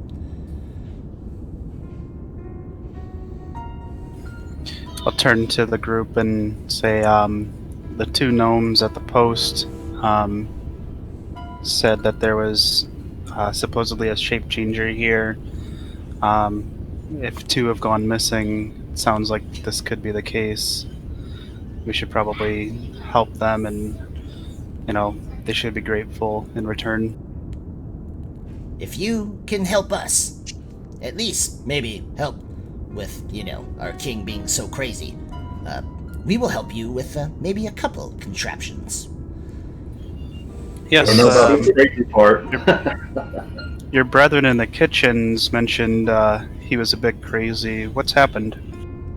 Well, all we know is he had seen something. He swears it was in the throne room, and then after that, he locked himself and our other king in their room. And that's basically it. And now we're all under orders to keep watch for this thing, and he will not leave. You have 2 kings? Yes, 2 kings. Is that weird to you? Can we speak with them? Yes, of course you can try, but he never leaves his room. Which way would we head if we wanted to try to talk to him? Just head down, and he kind of points to this direction over here. Head over here and head off up to your right. And just keep following the path up there. Which one is the High King? Well, they're technically both kings, but it is definitely Corbos, I would say. In which direction would the throne room be from here? The throne room, if you just continue straight down this way, just at the end of the hall to the right. I want to ask them about this. What is that? That is just a door. Oh, that's a door. I thought that was the book. The book is right in the middle of the escarpment, kind of right here. Okay, yeah. Right. I want to ask about the book, yeah. That's our magical book. We use that for all the magic that we do around here. I see. So the book is visible. Everybody can see it. It's on a tome, and there's like a book on top of it. Okay. The gnome tome. It's a gnome tome. And these guys are working in here, and they're at a table, or Yeah, they're kind of just curious. talking. Like when you kind of approach, it looked like they were arguing about something. You're not 100% sure. And there's like right here, kind of on this wall. There's a workbench here. There's a workbench over here. There's also like a little workbench kind of in the corner here. And they're kind of just there's contraptions all over everything. You can definitely tell this is most definitely like a little workshop. All right. I'll say to the group, do you want to check out the throne room and see if we can talk to the king? Yes. He said, Let's yes, get I an think we audience. should. I think that would be King. best. He's not in the throne room. He's in his room right now. He hasn't come out Can you- ever since. Can you fetch him for us? Like I said, I don't think he'll leave his room, but I can try if you like. Yes, please announce us. I do think we should check the throne room, because that's where he said he saw some creature or something. I think we could go and try to get information from the king about what he saw, and then maybe after that go back to the throne room. Strike starts heading. So I have a question, like, on any of the walls by the workbenches, is there like a set of arms coming out that like maybe help them with stuff on the bench that might look like they're from a Warforged by any chance? No, there is not. That is in a different universe. There's not like a Warforged head they're using as a planter. Wrong timeline. Sorry, my bad. I totally forgot. Oh, man. All right, so what's Oh, as your- they, I guess, which way to their room? He I'm just said, asking. he said up and to the right. This way? Okay. Okay. Um, So why is everyone going the other way? he said he pointed it down to this way, just so you're clear, Xanis. He pointed The down. gnome Is that- agreed that- to. That's where the king is? Yeah, he said go down here and then make your first right. Did the gnome agree to go ahead and announce us? He said he could go if you wanted. I didn't know if you guys wanted him to or not. Yes. Okay. Oh, no, we're coming. Okay, so Fibblestib does kind of head up there and knocks on the door. It's up here.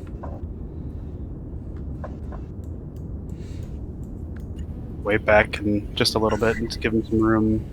Okay, and you hear dunk dunk dunk. Corbos, you in there? And you hear something come back. Yes, what? What is it, Fibblestib? You have some visitors. Well, what do they want? You guys want to talk to him? And he looks at Theron. I'll move up. Okay, and he just kind of meanders past you guys, and looks like he heads back to the area there. Is this the King of Nomengard? Yes, it is. What do you want? Well, we are adventurers. We've come to warn you of a white dragon in the area, and we've come to seek aid against the dragon. May we request an audience? Well, you're getting it. I'm not leaving this room. There's a shape changer. Must get it. You kill the ship changer and maybe we'll talk. Where is this shape changer? I don't know. Last time I seen it was the throne room. Be careful. Oh, lots of teeth. Eyes. Oh!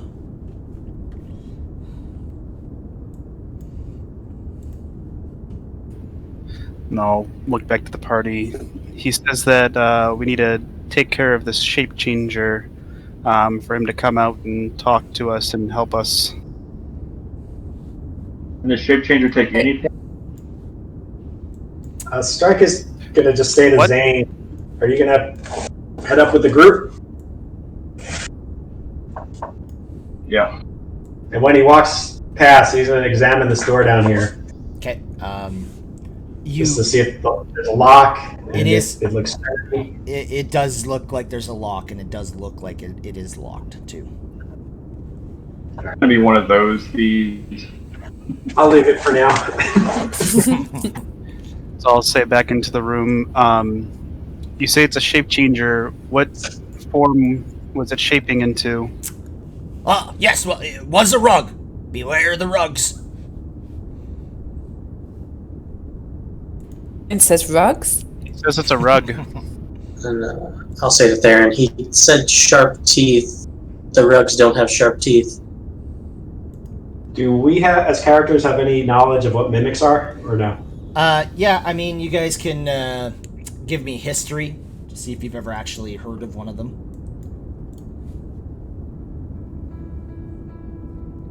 Varys, you know. Strike, you know. So Strike and Varys, Varys especially, you've actually researched these before, and you're pretty damn sure he must be talking about a mimic. Basically, they can transform into almost any object, within reasonable size, and yeah, they can be very dangerous. They have lots of teeth. They usually have like this large tongue, and they can have multiple eyes as well. I will relay that information to the party. Okay. Are they dangerous? Oh yes, very dangerous. So I'll say the king. My associate says that this sounds a lot like a mimic. They can take just about any form, so that could explain why it was a rug when it attacked. We'll take a look through and see if we can find it, and we'll take care of it if we do. Yeah, well, that would be great. Thank you. If you help me, I will reward you. All right, we will return. Good. What kind of reward? Do you ask him that? You'd have to approach the door to... I was asking Theron too, but yeah, I'll ask. What kind of reward can we expect from this? Well, something magical. How about that? Ah, that sounds fair. Thank you. He doesn't really reply and just kind of heads back. I'll ask before leaving. Where did you see the shape changer again? The mimic? In the throne room. Where can we find that so we can begin our search? Just head down the hall, take your first right, all the way down the hall. Big double doors. Can't miss it. Thank you again. All right, while they're finishing the conversation, I'm just going to check this door down here and listen at it. I don't know if I can hear anything over the roaring. Perception. I'll relay to the group that he's at the throne room to the right down the hall. And is asking Varys, is it always a rug? Oh. Not all the time. It can take forms of chests, candlesticks, anything really. Anything that looks normal, it can transform into. Is it only objects? Yeah. God? Yeah. Is it only objects? Yeah, it is basically just objects. Strike, you don't hear anything coming from that room whatsoever. And as you're kind of like inspecting this door as well, it's got a very intricate looking lock on it. This door looks very strong as well. Does not look like an easy door to get into. I'm assuming everybody's still having the conversation while I'm doing this. Oh, we're watching you do it. Yeah. Yeah, we're all right behind you. That's the thing. If everybody's around, I'm not doing anything. I'll assume you kind of branched off, but they're like heading down the hallway towards you. All right, I'll just try the handle, see if it's locked. Yeah, it is. It is definitely locked. All right, then I'll move out before. So Rain sees Strike coming out and says, is that the throne room there? I don't think so. It's locked. Long Strike us this way. Let's head down here to the right.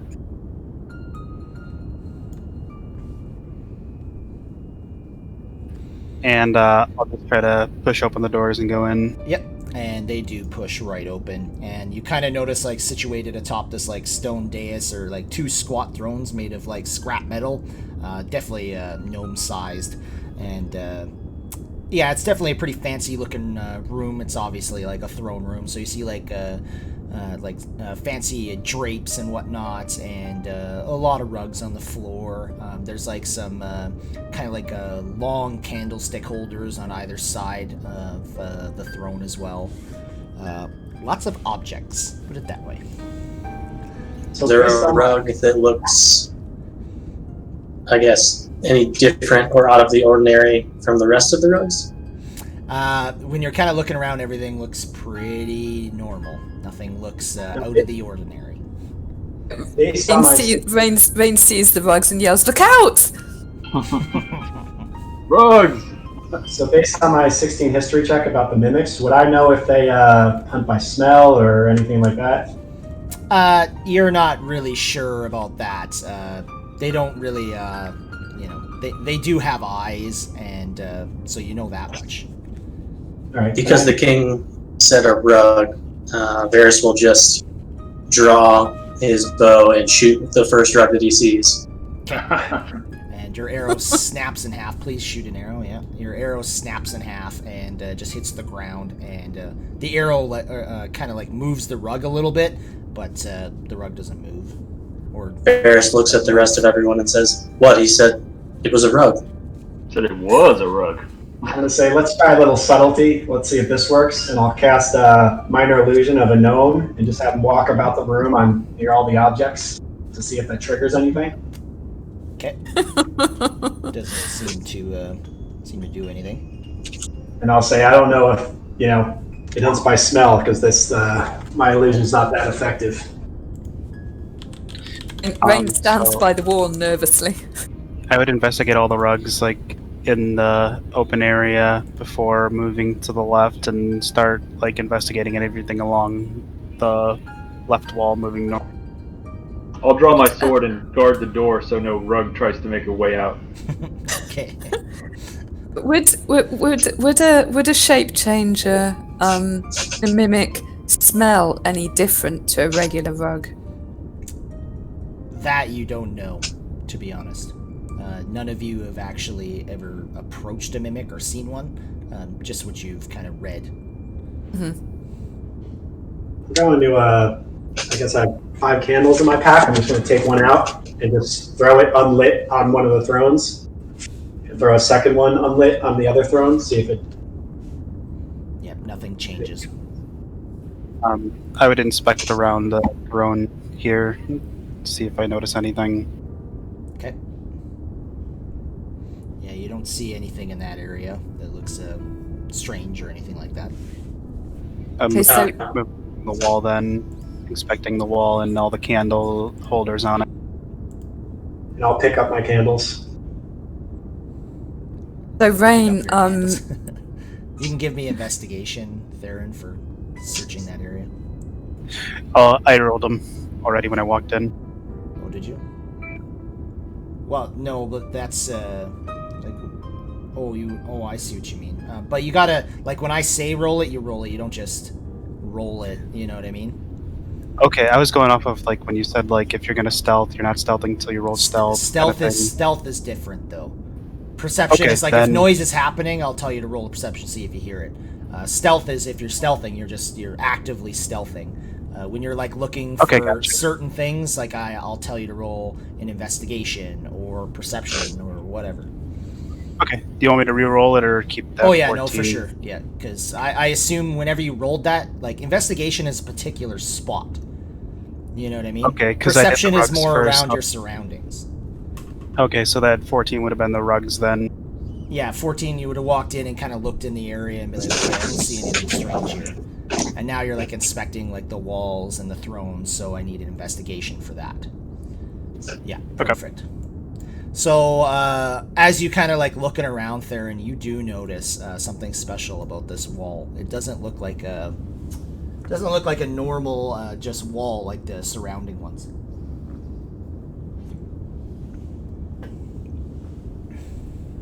Spot. What was that? I think he cut out. Which spot? Right here.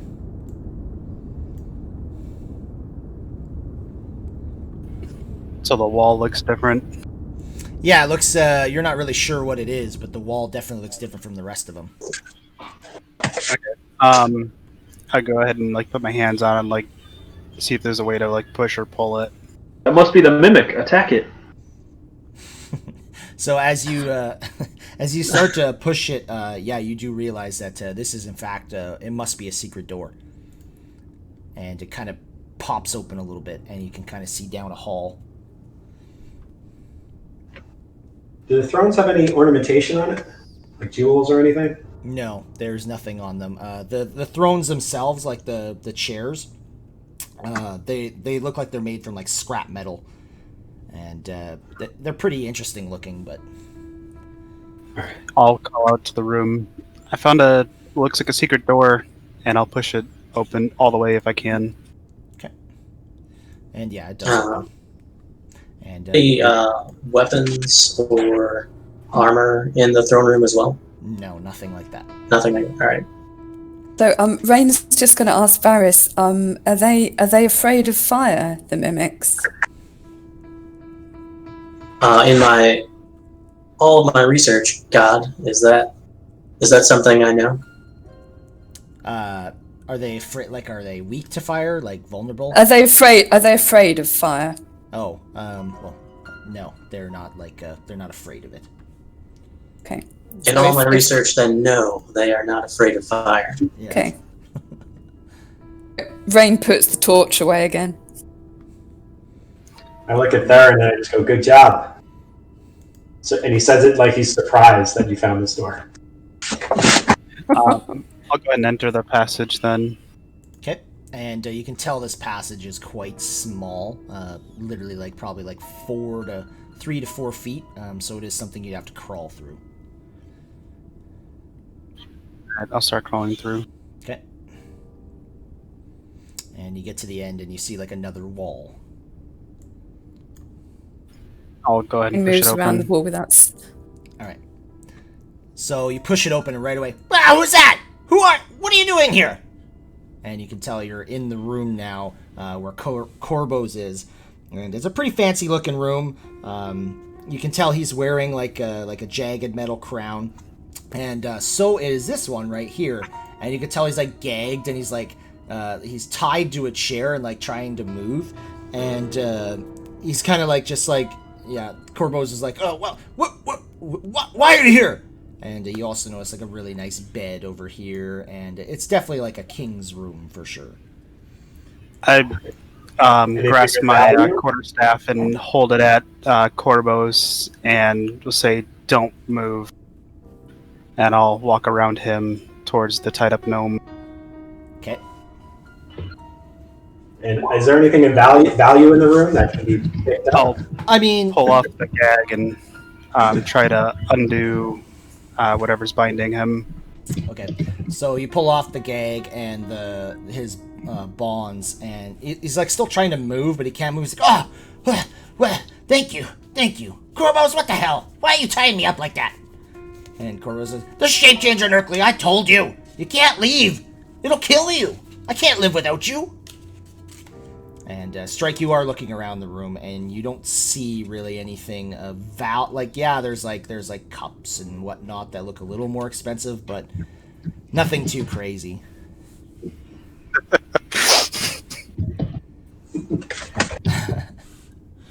Can't get mad at me for trying. I'll relax my ready position and say to Corvos, "What is the meaning of this?" Well, the shape changer came, and some gnomes gone missing, and Nerkly was gonna leave, and I didn't want him to die, so I tied him up. I'm sorry, Nerkly. And Nerkly kind of just looks at Corvos and seems quite forgiving. You can tell that they're lovers. They love each other. And Nerkly's like, Corvos, you didn't have to tie me up for that. Oh my god, you're crazy, man. He's like, just let me go. Get this glue off of me. And he's like, okay. And he reaches into like his pocket and you guys realize now that Nerkley's also glued to this chair as well, and he kind of like takes this solvent out and starts like sprinkling it kind of like down his back, and you can hear Nerkley like the sound of glue like kind of ripping off of this chair, and you can tell the chair's like all fucked up now too from this glue. And Corbos is just like, "There you go, Nerkley. I'm sorry. Did you guys find the shape changer?" Not yet. We were investigating the throne room first, and I found that passage. Oh, well, you're definitely investigating quite well, so that's good to know. So when you saw it in the throne room, did it run anywhere? Did it head in any direction? No, it just tried to eat me, but I escaped it. And then I ran in here, and I locked myself in here with Nerkley. And that's pretty much the last I know of it. All right. I'd look to everybody and say there was a storage room down back the way. You want to check there? A lot of big barrels and things in there that it might hide in. Yeah, I saw that too. That's Corbos probably a good idea. immediately pipes up as you say that, and he just says, "Oh, it won't be in there. That door's always locked. Would never go in there. I know for a fact." Oh, I was talking about an open area past beyond the guard post. Yeah, the one with all the barrels. But what's down in that locked room? You know, it might be hiding in there. It might have gotten there. No, it won't be in there. Can I persuade him to let me check that room? Sure, you can try. The way you said it sort of says it's not going to happen. Definitely not. Like I said, you're not getting in there. All right. But the other storage area beyond the guard post that we passed, there are a lot of barrels in there. Yes, that's where we keep all the wine. This thing could be anywhere. All right. You guys want to check back some of the other rooms? Yes, let's continue, and then I'll turn to Corbos and do not tie anyone else up, please. Okay. Shut those doors as you go through. I don't want anyone to know about that secret passage. I'll unlock this door and head out. You can unlock it, actually, as you try. Oh. I look at Corbos and say, "Can you let us out of this room?" Can you please just go out the other two entrances that you came through and at least close them properly? I look at him and say, "It's very small for our large frames," and try to persuade him to let us out this way. Okay. You're gonna do a lot of persuasion rolls, aren't you? He's like, "Fine, but just close the damn secret doors, please." And he comes in, takes a key from his around his neck and unlocks it, and he lets you go through. See, my purpose of that is if there's like an antechamber or something like that. I want to see if there's anything valuable in there. Did anyone else want to? I went in the tunnel to close the one from the throne room from the inside, but I'll have to go back out to close the other door. So Rain is just going to approach the guy who was glued to the chair and say, "I'm a healer. Do you need help?" No, I don't need help. Could use some You food, will? though. You need a safe place to stay. Did you guys want to still go through there? I don't know. So I say to Corbos and you, are you hurt? No, I'm fine right now. But thanks for asking. Okay. You get him some food? Yeah, I have food here. I'll just give him some. Okay. And he kind of goes to the corner and he starts like, there's some bread and cheese and whatnot. What you'd kind of expect to see in a king's throne room. Or a king's bedroom, I should say. Yeah. Got a big box of chocolate bars hidden under the bed. He probably moved it from the throne room to the bedroom. Say, okay. And, out this way here. And you can tell he kind of like slams the door a little bit, like he's a little frustrated with what just happened, but he's not angry. Yeah, it's always frustrating when you get caught tying someone up. So Strike's gonna wait for everybody at the top of these stairs. Okay. He wants to ask the group something. And I guess when we're all gathered there, he just wants to say, I think we should check this room down here. Just to be sure, nothing's in there. Isn't that the one they said not to check? Well, it doesn't mean it's not hiding in there. Is it locked? Rain says, I thought you said it was locked. Is that another persuasion roll, or? If the king said no, I don't think the other gnomes are going to let us in. Well, they don't have to really know. Besides, if we find this mimic, then it solves all our problems. I used to maybe unlock a door. I worked as a locksmith for a year or two, so I have some skills in that area. How about we check? A mimic can unlock a door. I don't see how it would get in there. Yeah, how about we check the unlocked ones first, and then maybe we worry about the locked rooms after that. All right. Rain says, but if it can be a rug, perhaps it can fit under a door. Yes. Right. Thank you. Absolutely. My point exactly. You ever try to push a rug under a door? And Strike just looks at the group like expectingly, like, yeah, huh, yeah. If you'd like to try and Rain says persuade, go ahead and try, but I don't think we should force our way in. Well, it's not going to be forced. They'll not really know. Maybe Reyna can turn into a rug and try to get under there. Let me have a look through these creature cards and see if one of them's rug. Strike asked Rain, can you turn into Spider could fit under the door. I was going to say, can you turn into something else other than what you turned into before? I can turn into anything that I've seen. I mean, I can turn into things that are very small. Is there actually any space under the door? We've seen rugs. So, like, Strike would be the only one that knows this, but yeah, this door, it's sealed shut. Like, there's no... This is one of the best doors you've seen ever. With quite an intricate looking, like, a lock system. Theron doesn't like the idea of Strike trying to pick that lock, so he's going to preemptively go to the gnomes and ask if there's a way for us to get in. And I'm going to just examine the door while he's going to ask to look for traps. Okay, investigation. And as you approach there, did you talk to Kurbos? We did, and we agreed to look for this shapeshifter and try and take care of it. He said he didn't think it could be to that door to the south, but we're still concerned. Is there a way for us to look just to be sure? We don't want to miss it. That's fair, but there's no way. That door has been shut for at least over a week now. No way. And how long ago was the supposed attack? Well, this was just about 10 days ago, so it's possible, but I can't see that happening. We only go in there together, and there's no way that it would have snuck past us. Would you mind checking again or allowing us to check?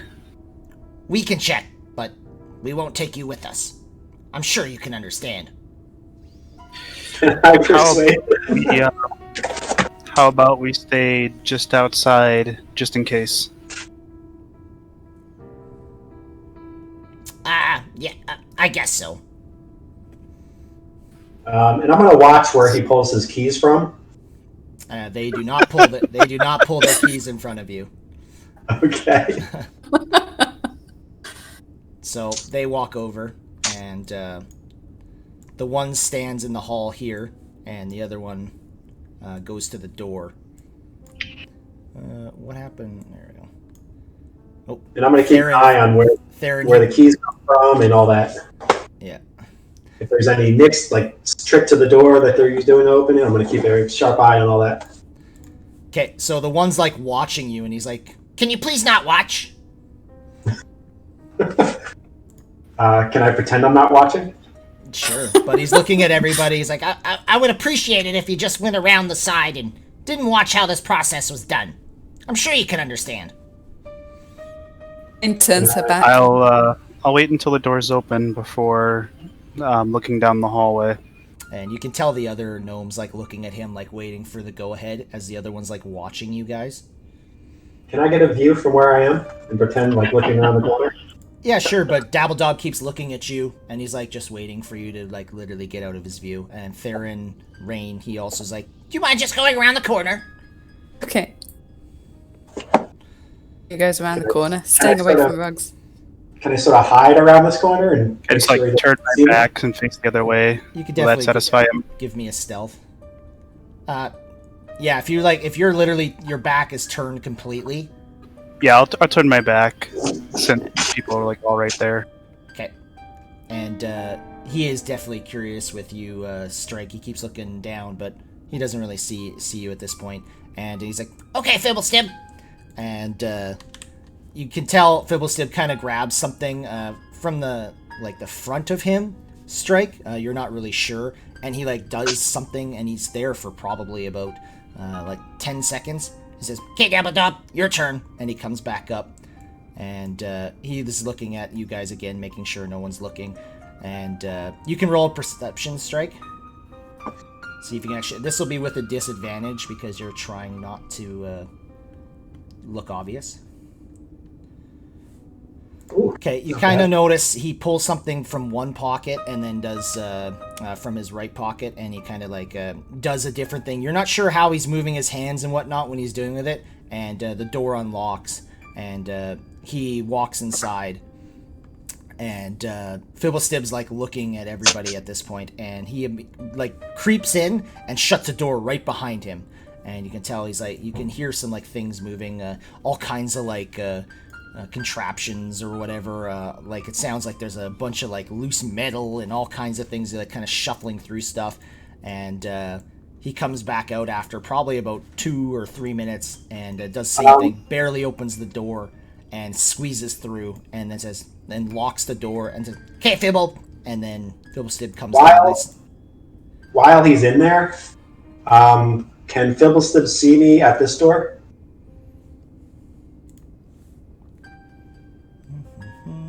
I will tell you.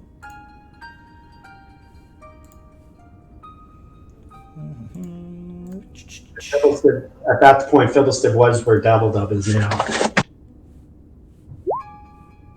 Doesn't seem to be taking notice to you at all, and they Pick this lock? Yeah, you can try. Thieves' tools. So is that sleight of hand or? No, Thieves' tools. You should be able to click Thieves' tools in your. Okay. Tribute Dex.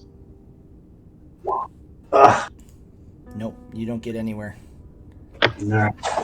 And Put those two away quickly, and that's it. and while they're kind of doing that, they swap places once again, and they both kind of like do the same kind of process. You think, locking it, and say, "Nope, nothing in there."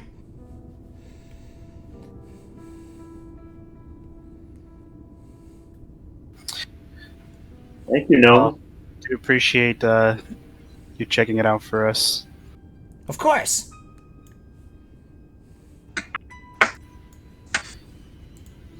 All right, and then I'll Let's just go this move way. all the way down back by the blades. And they kind of go back, and Dabbledob's kind of like, "Maybe we should try a straitjacket. That might fix him." You kind of hear that just a little bit.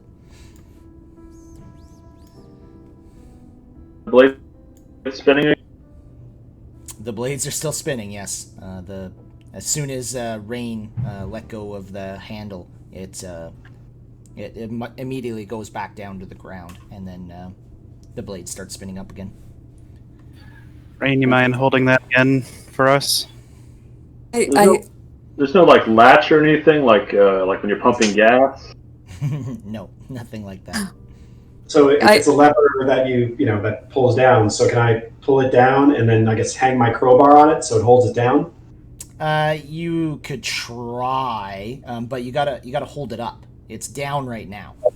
Oh, okay. Well, you could prop it up with the crowbar. Yeah, how low is it to the ground, and would the crowbar be able to? It's quite low to the ground. Like the bottom of it is almost like a foot off the ground, and it raises up to approximately like almost like 3 feet into the air. How about a javelin? Well, yeah, see if I can just wedge the crowbar in there so it holds it up. Rain says, "Wait.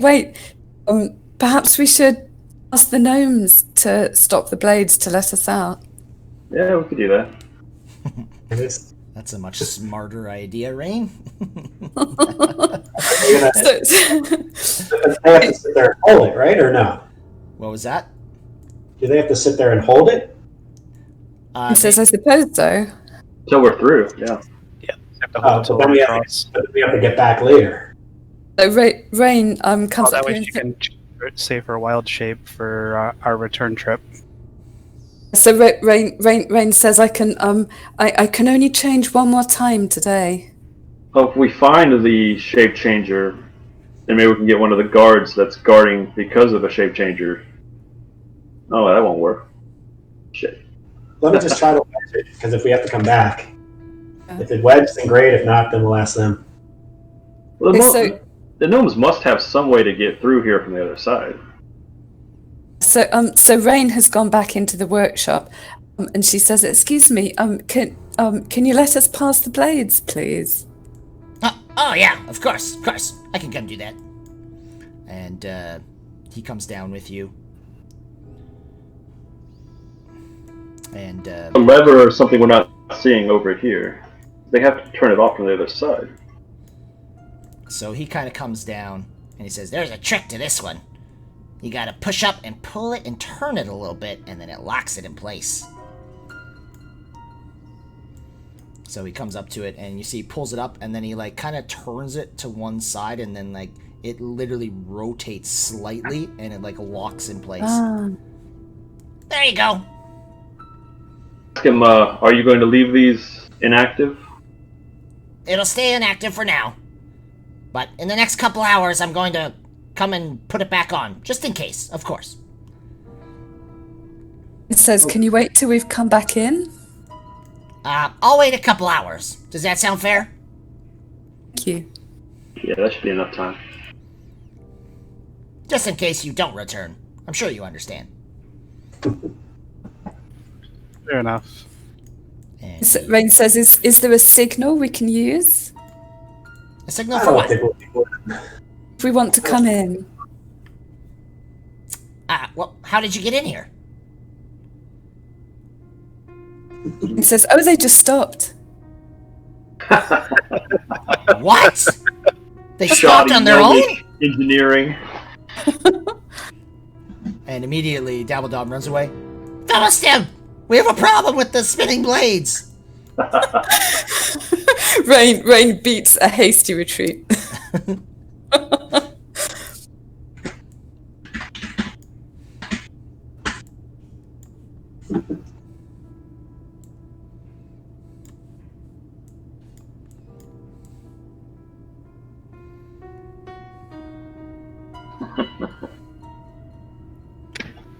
Move across the rope bridge. Okay. Yeah, I need acrobatics with advantage if you're going slow. Waterfall is quite loud in this area.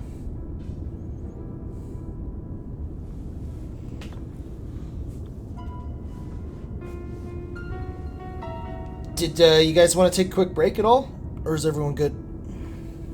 I'm okay. Yeah, I could use a bathroom break. 5 minutes. Alright, just roll your acrobatics, make sure everyone gets across. Rain, re-roll that. 23. Oh, yeah, you make it. You're like kind of slipping and sliding. Like, oh. Alright. It's that hasty retreat. Yeah. Alright, let's Yeah. let's take a quick break and we'll be back in like 5 minutes. Okay.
Right, so everyone makes it across the bridge.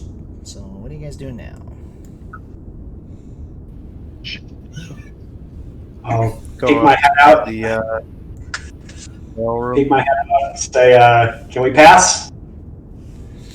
And they're like surprised you. Yeah, of course. Go ahead. Did you find the shape changer? We're looking. We're gonna check the area. Well, good luck.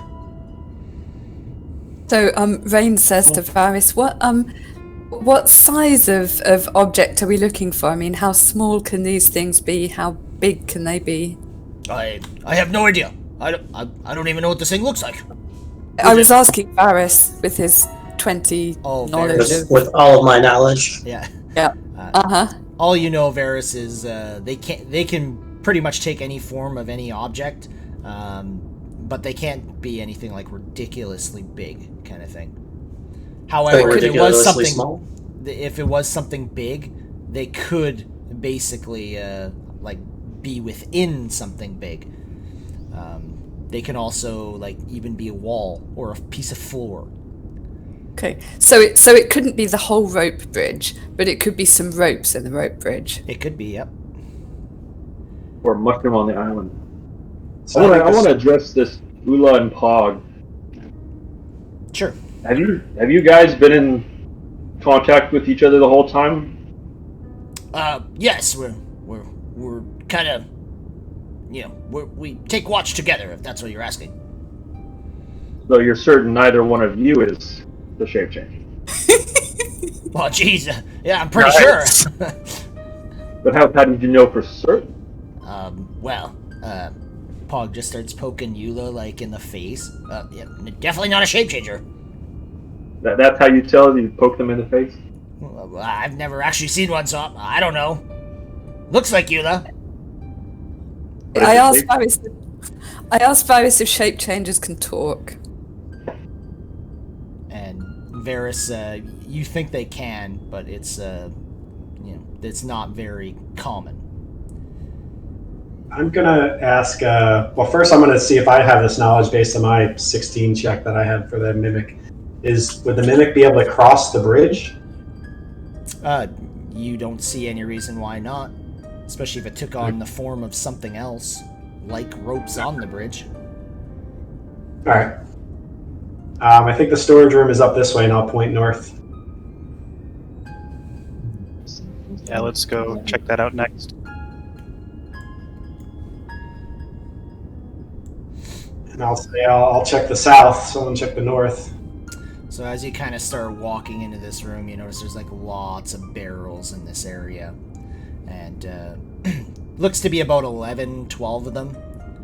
And yeah. So I'm gonna run really fast. It smells like wine in this area too. And right there. Everyone stop moving. Alright.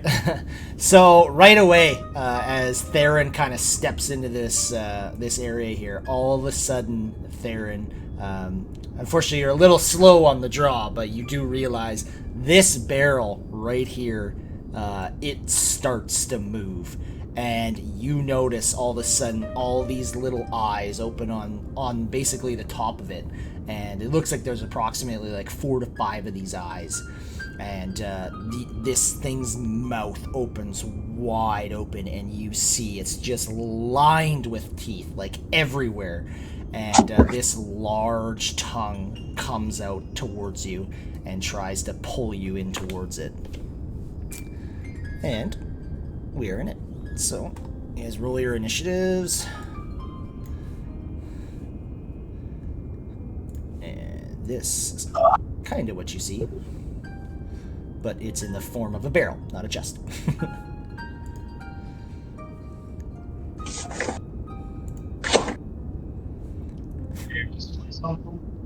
What was that? Did you display something? I don't see anything. Probably because you're not close enough to it. Who said that? Wow, I'm at the top of everybody's terrible rolls. Famous. I thought you were going to show a picture. I can show you a picture if you want. This is It's just a picture of a barrel. yeah, it's a barrel. Yeah. If you guys ever purple want to tongue. see kind of like the creature you see at hand, you can always just ask me to. It's not a big deal. But I don't normally show it unless you ask me to. That's kind of what you see right there. But in barrel form. All right, so this thing immediately goes and it attacks you. And let's see. And that's a little fucking excessive for noise. Jesus.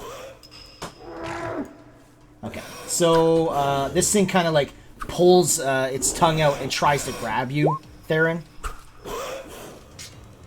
And it looks like he's going to miss with that attack. So this tongue like comes right out at you and it misses you. Just barely. Alright, Theron, sorry, it's your turn.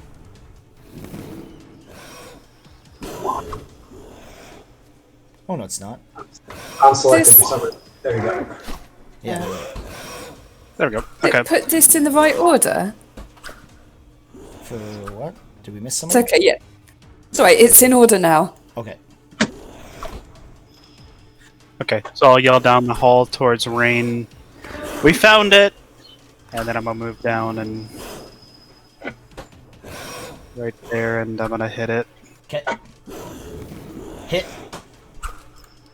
Alright, yep, you just whack it right on the top of the, like, head that's kind of like it's more like barrel, but it's its head. Okay. Hold on.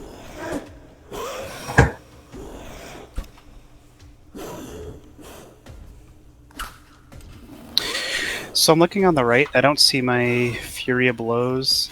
So should I just manually take the key off then? Fury of Blows, you don't have it? Don't you have to pick 2 or something? It's automatic with second level. I'm not sure. Like a key and the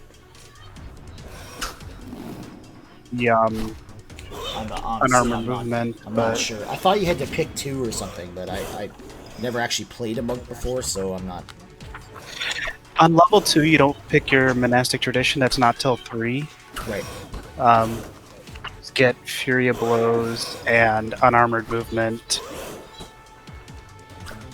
Okay. Yeah, I don't know why it's not showing up then. As long as you're confident on that, then I'm fine with that.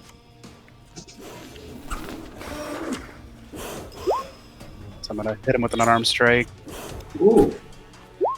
Nice. and a second. Okay.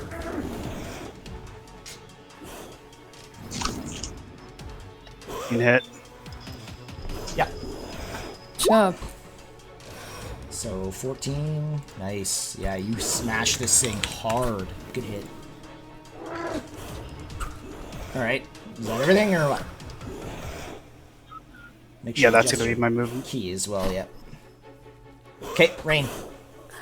So I'm gonna run in here past Forest. And I see the thing in the corner here. Okay, do I have one more square of movement? I don't know. 5, 10, 15, 25. Yeah. You have a movement of 35, don't you? Yeah, Yeah. but moving through Varus would be difficult terrain. Yeah. So I might have just made it up to here. What do you think? Tell me. I don't know where you were. Were you I here? think I was here.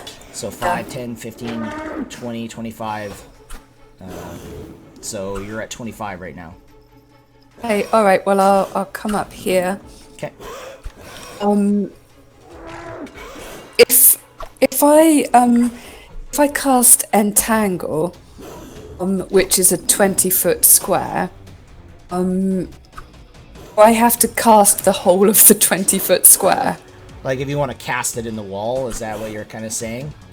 Basically, so I don't want to wrap up Theron right next to the mimic, because that's not going to go well. Yeah, I'm fine with that if you want to just make it like a square, basically. Yeah. Okay. So let's do that. Okay. What's a save for that? It's a dex? Strength. It's strength saving throw, or it's restrained. Okay, and what's do you want to actually cast it? Like, Yeah. there you go. Why do you only have one spell slot?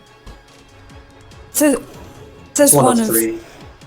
Yeah, but I should have 3. you should have 2 now. Should have 2. Yes. Just pump that up manually. That's fine. Okay. Yeah. Maybe I didn't put it back up after the rest. This thing is completely unaffected by it. Okay. And 2 seconds here. Does it have to make a strength check every time? I mean, I can concentrate on this up to 1 minute. Well, it should say there. So it just says, sprout from the ground. For the duration, these plants turn the ground in the area of difficult terrain. So, no, it looks like it just turns the ground into difficult terrain. So when you cast the spell, they have to succeed on a strength saving throw or be restrained by the plants. Okay, so it's just at the time of casting. Yeah, okay, just when you cast it. Yeah. So it's difficult terrain for it, but it's yeah, it can move freely now within it. Okay. So Rain, as you cast this spell, all of a sudden you get this weird feeling, and your skin turns this very vibrant shade of blue. You're not really sure what has happened, but you're almost mimicking what Zane's looks like. And Zane, you kind of realize this as well, and you're like, what the fuck? And, yeah, so just so you know, Rain, you are now a vibrant shade of blue. Wonderful. Okay. Alright, Zane. Speaks a little Zanus. That is cultural appropriation. Rain is cultural appropriation. I approve. Okay, I'm gonna take my glaive and move down here. Okay. I should be able to hit him from there, right? With what? A glaive. With your blade. I couldn't hear that. What was that? Glaive. Oh, glaive. Yeah, I think, is it range? Yeah, it's got reach, yeah. Yep. Okay, I'll try that. Sorry, monster. Nope. It's gonna miss. Yep. And I'll just stay there, I guess. Okay. Sounds good. Alright, strike. Right. I run up. I will hit him with my rapier, and I'll backstab with my sneak because he's engaged. Okay. And let's see, right here. Yep, that's gonna hit. That's got to hit. Okay, 15 damage, nice. And then I'll use my bonus action to disengage, and I'll run over to here. Freaking cunning action. Yeah. Alright. There we go. I was waiting for level 2 just for that, and I'm done. Okay. Alright, so this mimic, it has its complete attention on you, Theron, after fucking smashing this thing hard. And it rips its tongue out again, trying to grab you, and it does get you, and it kind of pulls you to it, and you're like stuck almost to this thing, and you're gonna take 10 damage as it kind of like pulls you into itself. All right, Varys. All right. So I'm going to move up here. Okay. And I'm going to try to hit it with the bow. Okay. It's gonna miss. Now, also keep in mind of the cover bonus there as well that he gets. Yep. Okay. Yep. But either way, it misses. Alright, is that everything? And yep, that's good. Alright, Theron. So you Alright, are you are grappled right now. What do I need to do to try to get out? Is it strength or? Yeah, I believe. Yeah, so it's either strength or acrobatics, whatever you feel you want to do. I'll try acrobatics. Ooh, you don't make any progress whatsoever. Got me. It's got me nice and tight. Yeah, you are. All right, yeah, that's you all we are can do. wrapped up. Actually, I can show you the grappled condition too. There you are. All right, Rain. Okay. So I will can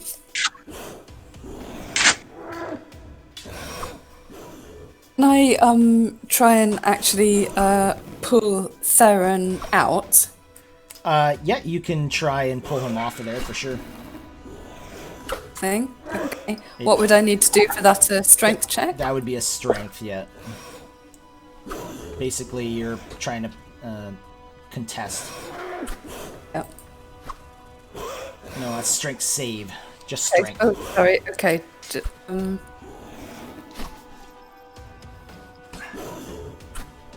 Just click on the left here. Oh, there we are. Yep, Yep. just click strength. Yep, so you do manage to pull him off. I imagine I'm I covered in pull some it by- nastiness from that tongue. Yeah, you got like some slime on you. Right for you. I'm blue. Am I now blue and covered in green slime? You got some on your hands, just from where you kind of pulled Theron off, but yeah. You're welcome. I'll stay there. Alright, Zanus. So I'll try again with my glaive. I'm right there. Yep, hit. Alright, so I'll use a Divine Smite on him. Okay. Yeah, level 1. So 17, nice hit. Yeah, you hit this thing hard. Kind of just poke like right into the side of his tongue as it's kind of coming back from when it had it wrapped around Theron. Yeah, that hurt. Also, 1 second. Already blue.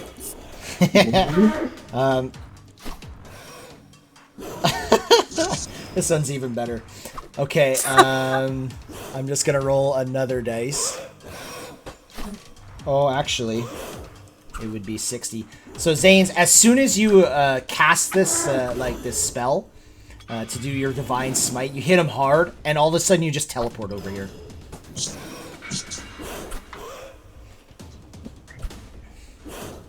All right, strike. All right, I'm going to go through her for difficult terrain. Go here. Okay. Do another swing with my rapier, and I don't get sneak attack this time, right? No, you get sneak attack because you have an ally right beside. I thought it was once every turn. Was it turn or actually round or turn? I thought every turn was a sneak attack. Like it's your turn. Oh, all right. I thought a round was okay. Then I will. Like it's like every round. Like we just did a round as we went around, right? The turn rounds. All right, I was getting those confused. Yeah. So as long as you have an ally within 5 feet of what you're attacking, you're gonna get the sneak attack, All right. and that's gonna 19 hit. Yep, that will hit. All right. So what is that? 13. So you hit this thing, and like literally the tongue almost gets cut right off. It's still kind of just hanging on slightly, and this thing does not look good. Then I'm gonna cutting action disengage All and right. go up to here, Okay. and that's it. And kind of with like its last ditch effort, it's gonna try and bite you, Theron. What's your AC? Yep, he is gonna hit you, and he is going to do 12 damage. 4 as his like teeth bite into you, and then you kind of feel like this acid kind of like go coursing through your veins, and you're dead. Unconscious. All right, Varys. All right, I am going to try to hit with my bow again, Okay, and I suck. it's gonna miss horribly. I don't know where I'm aiming. And I will do action surge and try it again. Okay.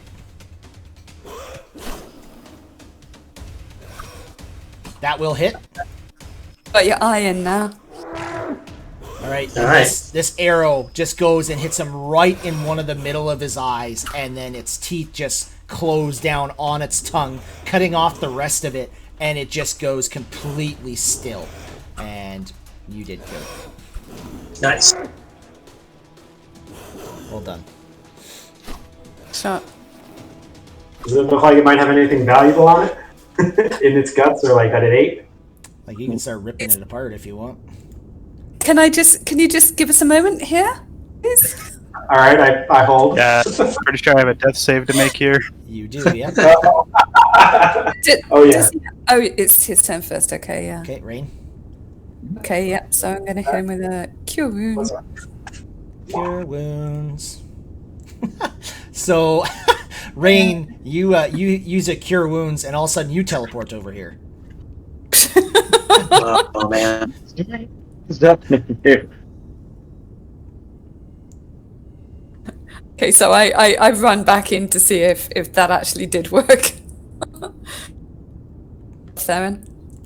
Yeah, Theron, you are up.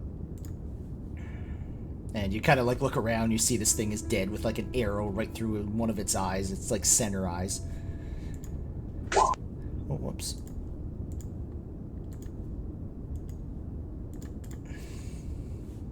Alright, and you said you wanted to search it, Strike, to see if you can see anything in it, or who said that? Yeah, I did. See if it ate anything, any goodies.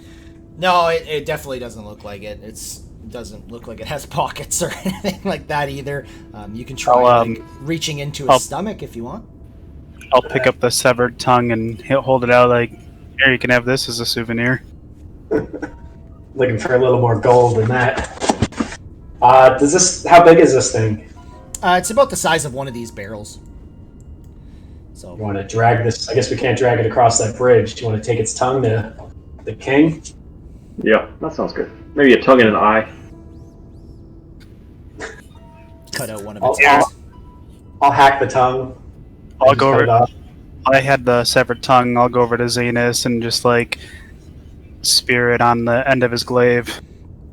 And you guys notice at this point too that Rain is like this vibrant blue. I'm just admiring myself. I think this is. Are you okay? I say I don't know. Do you feel okay? Yes, it doesn't hurt. Because you're So looking what spell did you use this time? It was I used the entangling spell. It's never done this before. I've never known that to change people's skin tone. Do we know anything about mimics that sort of mess with spells? No, you do. You have no idea why this would happen. Mimics are not very magical, so it doesn't make sense. Say to Zanus and Zanus, you disappeared when you cast your spell. I don't know if he was talking there or not.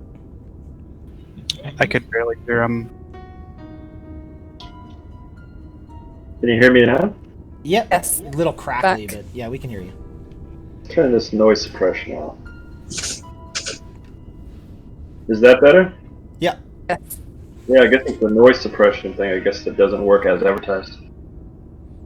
Suppresses you. Yeah. Exactly. Noise suppression complete.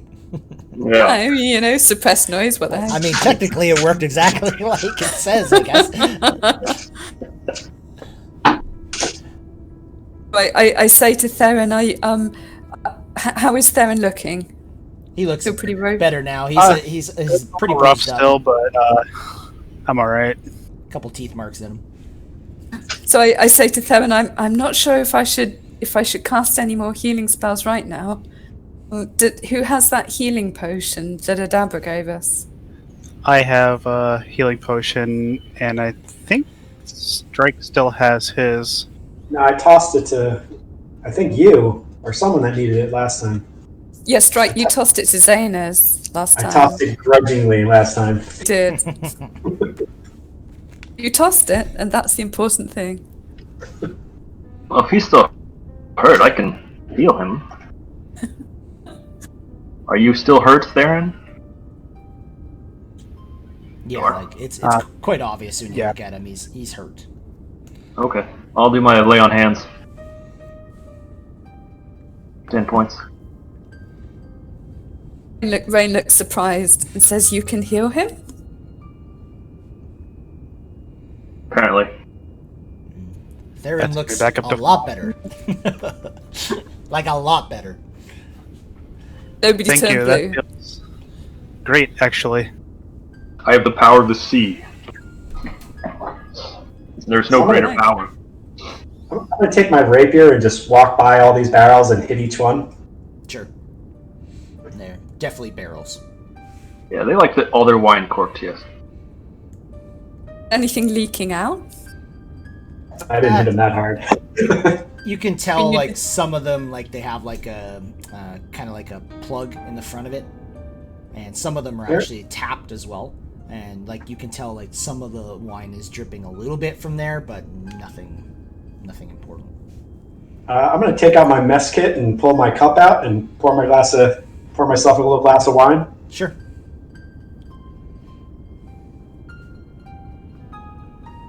And say cheers. Okay.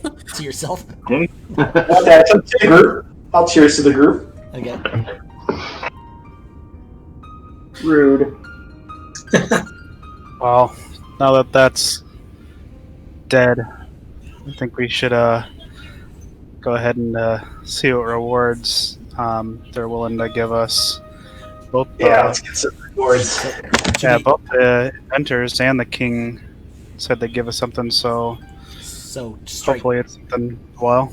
Just to be clear, you drink it? Because you never actually said you drank it, you just cheersed. Oh yeah, cheers, and I drank it. Okay. So yeah, you taste this wine, and it is probably some of the best wine you've ever tasted. Very good.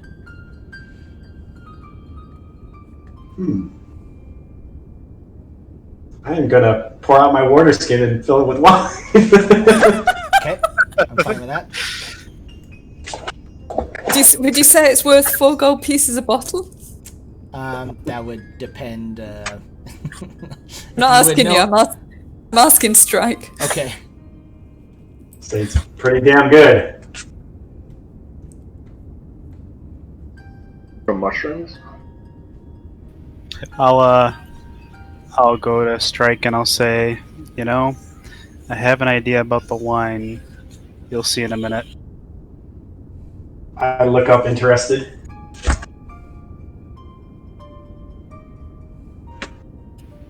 All right, let's. I think we should go across the other side and claim our rewards.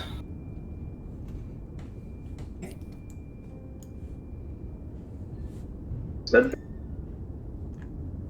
Zanus, we need you in the front to parade with the tongue. I flash the tongue to Ula and Pog and say, "We got it." Ah, what? looks like you two are off the hook. And it was just in there? Oh, jeez. What the? Can you do us a favor? Please don't tell him that it was What's in that? there. So, You gonna give you toss me a few gold? I might think of telling him it wasn't in there. Oh, I don't have any gold on me. It'd just be All nice right, of you. I won't tell him. Rain comes in too, as I had an accident. Oh, and they start laughing at you. Look, you look. And they start laughing at you. You found out about the wild magic, didn't you? He says, "The wild magic?" Yeah, this cave system's completely covered in it. When you cast a spell, sometimes random things happen. Sometimes very bad, but what happened to you is pretty funny. They're just laughing at you, pointing. And says, "Will I stay this way forever?" Maybe. And they kind of put a smile on their face. You can throw them an insight. I just might do that. I was just about to persuade him to actually tell us.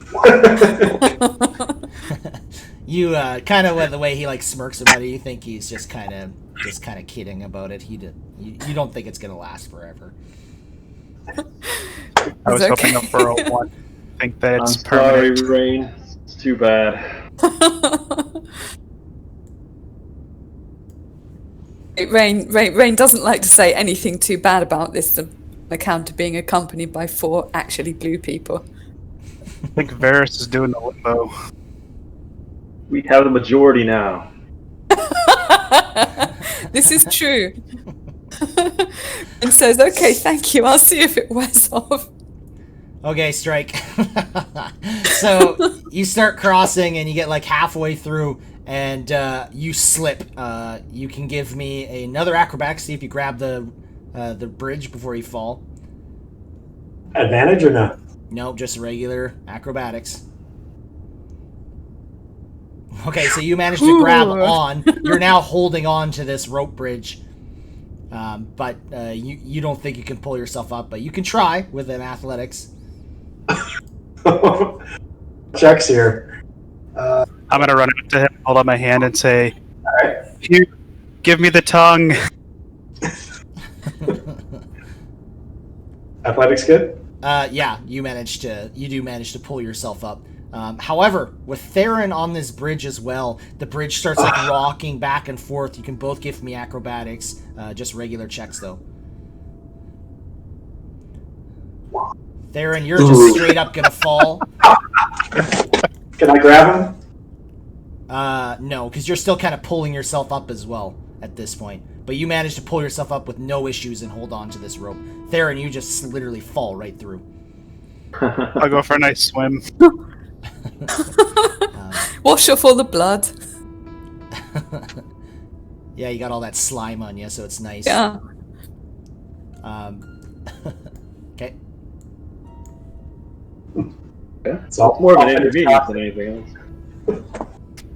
So I'm remembering getting shot, so I'm gonna call around the corner. Hey, don't shoot! I'm coming around the corner. All right. Ah! You could tell as you kind of like look. She's like ready to shoot. Friend. Yeah. And Thank you for not shooting me this. And she's just, oh yeah, sorry. That's all right. And looks You back did it down this at time. the floor like she's disappointed with herself once again. That's okay. You learned and you improved. Good job. So Strike, as you start coming across to these guys, maybe I'll let Rain make her check first. Let's do that thing. The thing that you got it. Yep, you're good. So Strike, you come up and the blades are not moving, and you see both Fibblestib and Dabbledom. Like, I don't know. Like, what do you think's wrong with them? I don't know. They said that they weren't moving. Like, I don't know. Everything looks good here. And you can tell they're like inspecting these blades.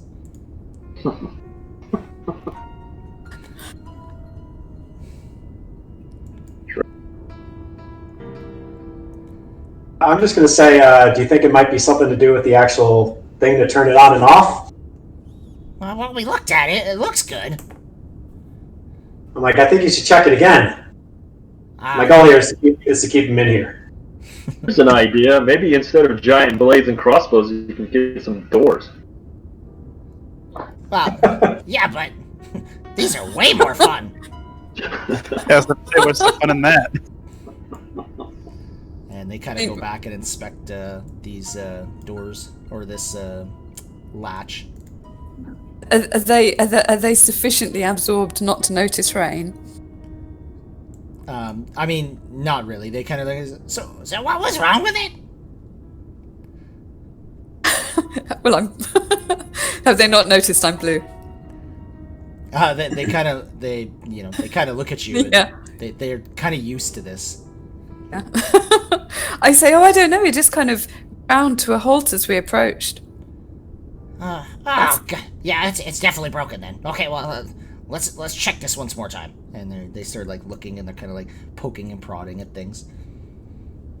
I say helpfully, but it did start up again. Perhaps there was just a little rock stuck in it or something. Impossible. Shrug, bluely. Well, Go off out the corridor. I think the fans can wait for now since we have good news. We found and killed the mimic. Oh, great! Good job. How high up is this ledge? It's about 10 feet. 10 feet? Yep. I'll wait for everybody to pass. Do I see any other books in the area? No.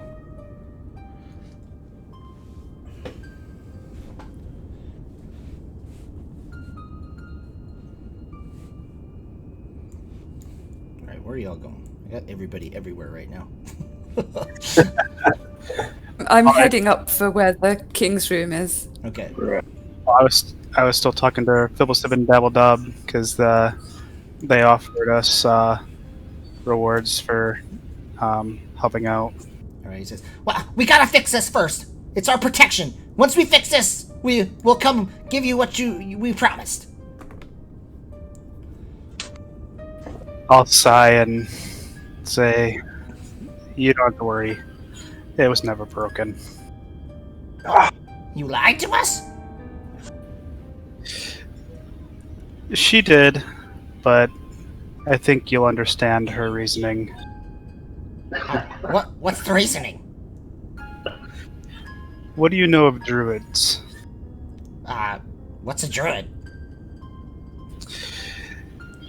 It's a calling in life for one who is attuned and draws their strength and magic from nature.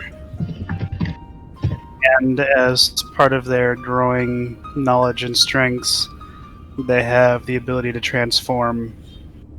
Not unlike the shape changer, the mimic, but it's not used in a malice way that a monster would. Oh, so she changed. And that's how you got past it.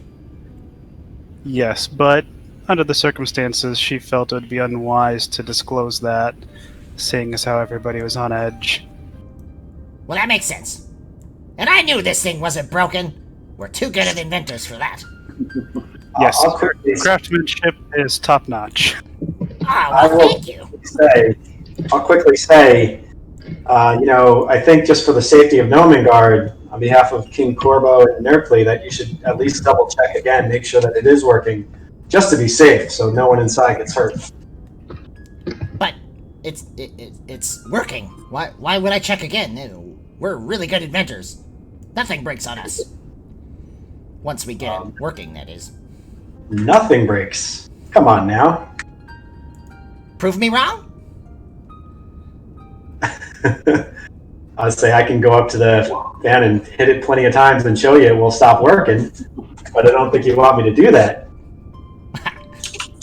You should try. I think sabotage is different than breaking on its own. I'd say time wears all things. So Rain has been listening around the corner, and she comes round and apologizes profusely to the gnomes. And they kind of So look sorry. at you with like a bit of a glare. Don't lie to us. I'm so sorry. I thought you would kill me. I almost had a heart attack thinking that I didn't design something right. And I'm going to try to persuade them to stay and just check it out and look at it for a little longer.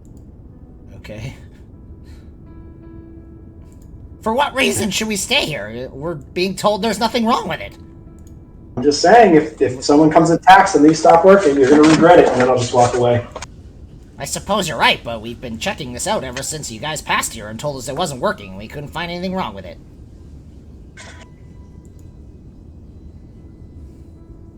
And they just kind of look it over again, but like, no, it's fine. And they continue back up. Ah.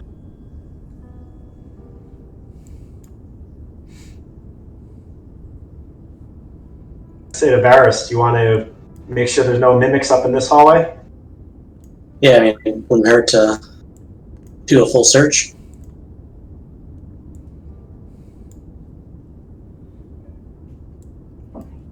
He says, I don't think we want to meet any more of those. So, Strike, as you enter this room, you notice a whole crap ton of gnomes. They're all like snoring, passed right out. You can tell this is definitely like the living quarters of where they are, and none of them seem to be moving. Some are like sprawled right on the bed. Couple like have their like legs off the bed hanging. Some have arms. One is like right off the back side of the bed with his head like hanging off the back, drool pouring onto the ground.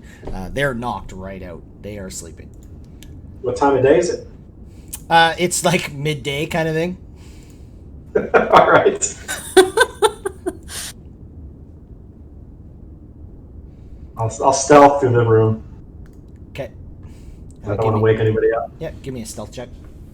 I will follow suit. Stealth as well. What kind of armor do you have on, Varys? I think it's leather armor. Okay, yeah. Okay, I'm assuming this is the other ledge outside. Yeah, I can adjust that for you.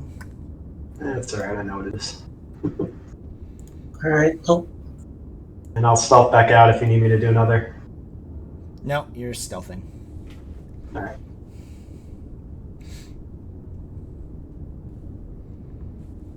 No mimics up there. nothing.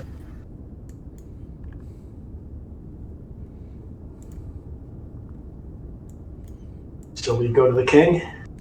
And they just kind of, well, I believe we had a deal, didn't we? Did indeed. Oh, we did. Okay. Well, I'd appreciate if you just wait here while we go get you what we promised. Fair? Sure. Wait as instructed.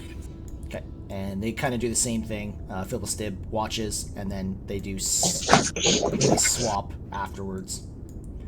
Kind of keeping an eye down there. And the one goes in, and you can hear, like, just barely, like, the rummaging of whatnot.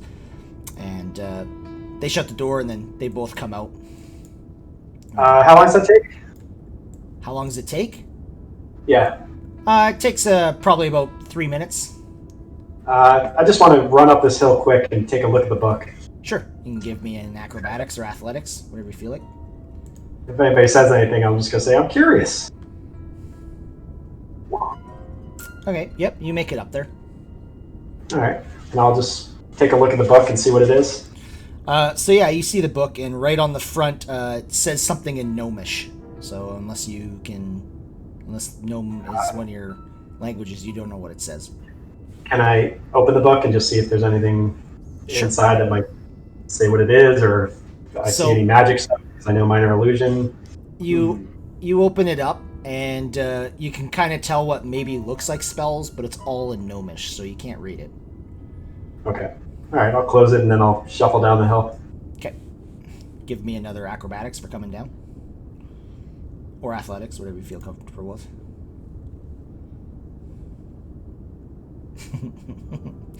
Okay. You do come down and you kind of like stub your toe a little bit and you do fall. I bounce up quickly as if nothing happened. And So you do fall like straight on your head and you're going to take 6 points of damage.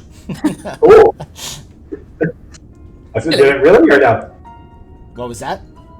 Did it really or no? Like really, you tripped down there and 10 feet. Okay. Every 10 feet is a d6 of bludgeoning damage, and that's how high it was. Yeah, face plant. I help him up. Ow. You didn't think everything was just easy, did you? That's a curiosity gets you. That is, yeah. Curiosity killed the cat. Or hurt him, at least. Anyways, so they come out, and they're kind of holding these two things. And the one has got... I'll just give you guys this here. Right. So one is... Just get into my handouts here. Make this easier. There it is. Okay, so he's got like this pole, and he kind of hands it out towards you, and this is what it is right here. So he just kind of explains. He's like, it's like a 10-foot pole, but you can like use a command word, and he tells you what the command word is, so you all know it.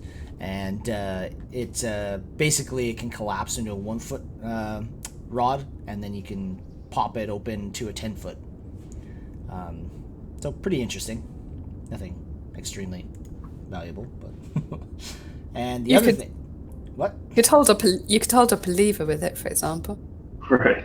Well, really hold it up. It's 10 feet long. So things like that. Yep. The other thing, where is? I don't see it. Oh, right here. So he also gives you this amulet. Now, keep in mind, he is telling you what these do, but if it's a thing that you have to tune to, which these aren't. But if it is with magic weapons, first you have to identify it with a rest, and then to attune to it is another rest. Can't be the same one. But these ones you don't actually attune to or anything like that. So, and he's telling you exactly what they do. But basically, this amulet, when you make an attack roll wearing the amulet, you can forego the 20 and get a 10 no matter what on the dice. So that's 10 plus whatever your bonuses are. Keep in mind.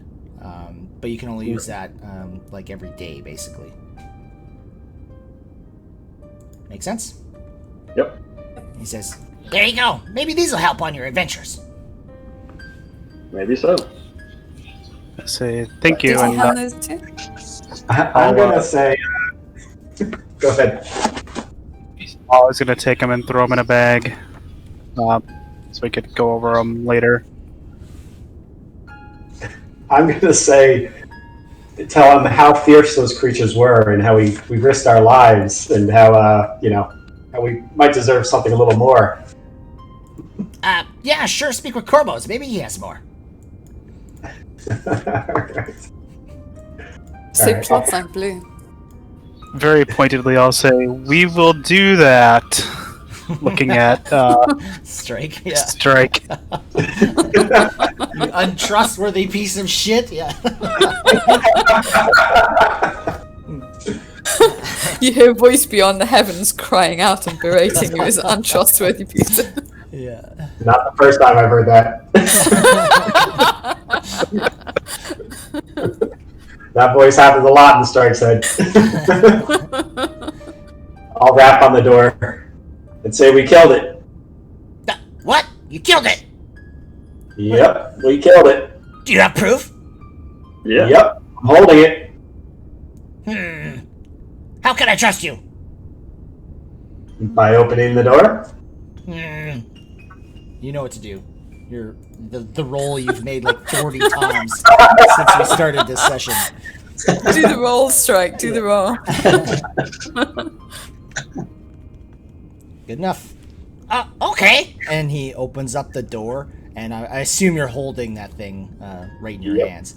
He said, "Oh, yeah, that's it. That's the tongue. You see, Nerkly? I'm not crazy. I told you." And Nerkly kind of looks at, "Well, I guess not."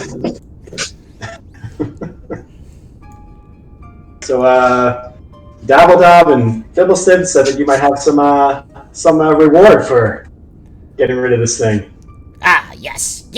Yes, I do. Thank you so much. And he goes. So I will say, Fandolin said they needed some help defeating the dragon. Well, perhaps these can help.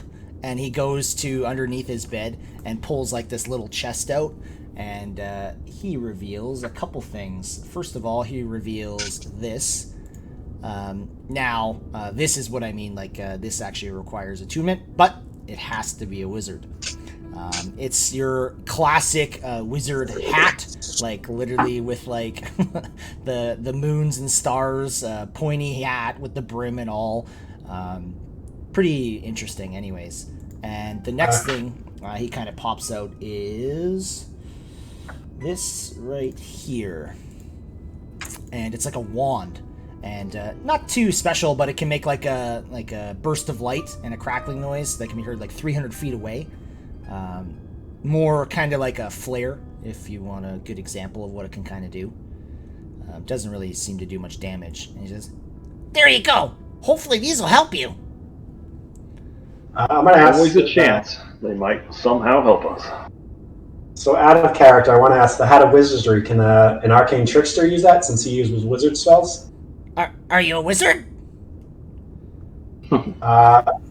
I might be able to cast wizard spells. Well, I believe it just works for wizards. Perhaps you should multi-class.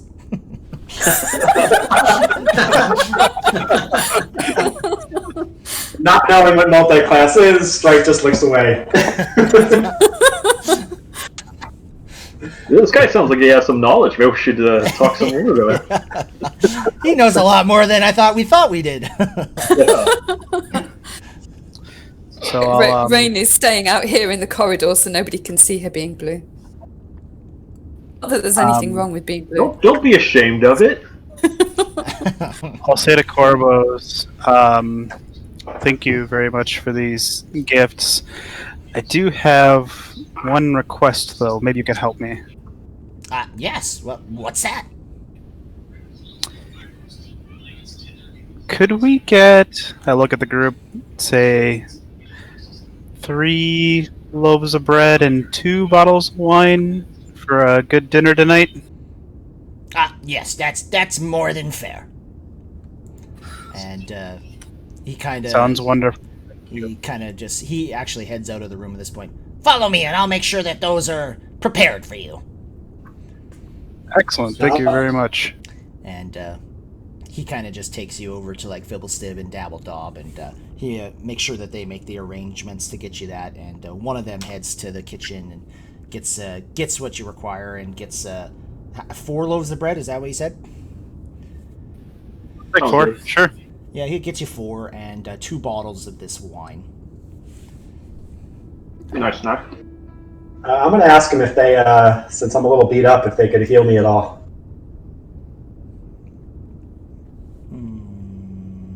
That's a good question. Nope, they can't. They can't heal you. All right. Worth a shot. Who's hurt? He looks at you and he says, I can put some armor on you. Mage armor. Heard of that? Sure. Can't hurt. Alright, so he casts mage armor on you, which is 13 AC plus your dex. How long does that last? What was that? How long does that last? It lasts 8 hours, so probably not long enough where it actually matters, but... Okay. I think I'm at 18 for the next 8 hours. I say to Strike, I can heal you when we get out of this place. Yeah. I want to risk it in here. Who knows what might happen? I'd like to see it. Oh, actually,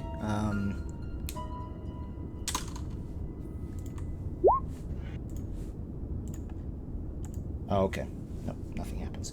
As he casts like mage armor on you, he's like, you can tell his eyes widen a little bit, and he's like, and then he's like, kind of like waiting for something to happen. He's like, oh, thank God nothing happened that time.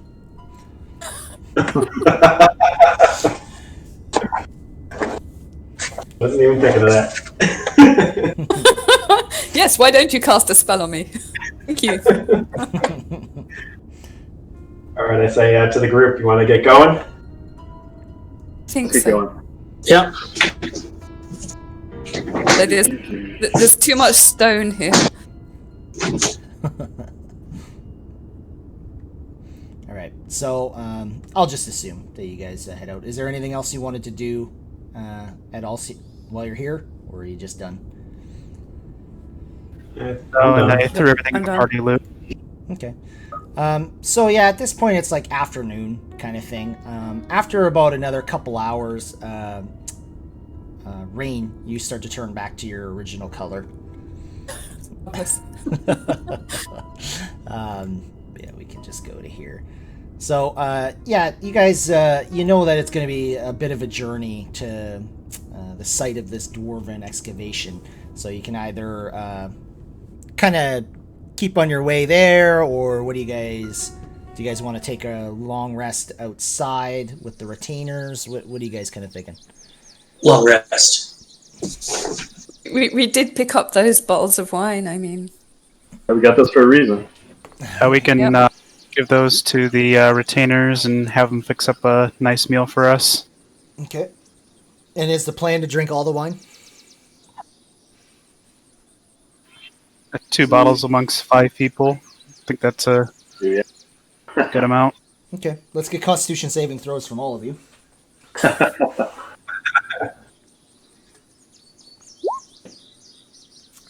Theron, you roll 3 times or 4 times unless you don't want your retainers to drink any. Things still on. And it's gonna go Kara, Nellis, and I can't remember the last one. Camus or something. Yep. Wait, are the retainers female? One of them There's is. Kara. Kara is, yeah. Are they not Good to drinking know. any? Then Good to know. Strike. Zanus? No, they wouldn't drink with her. Okay, sounds good.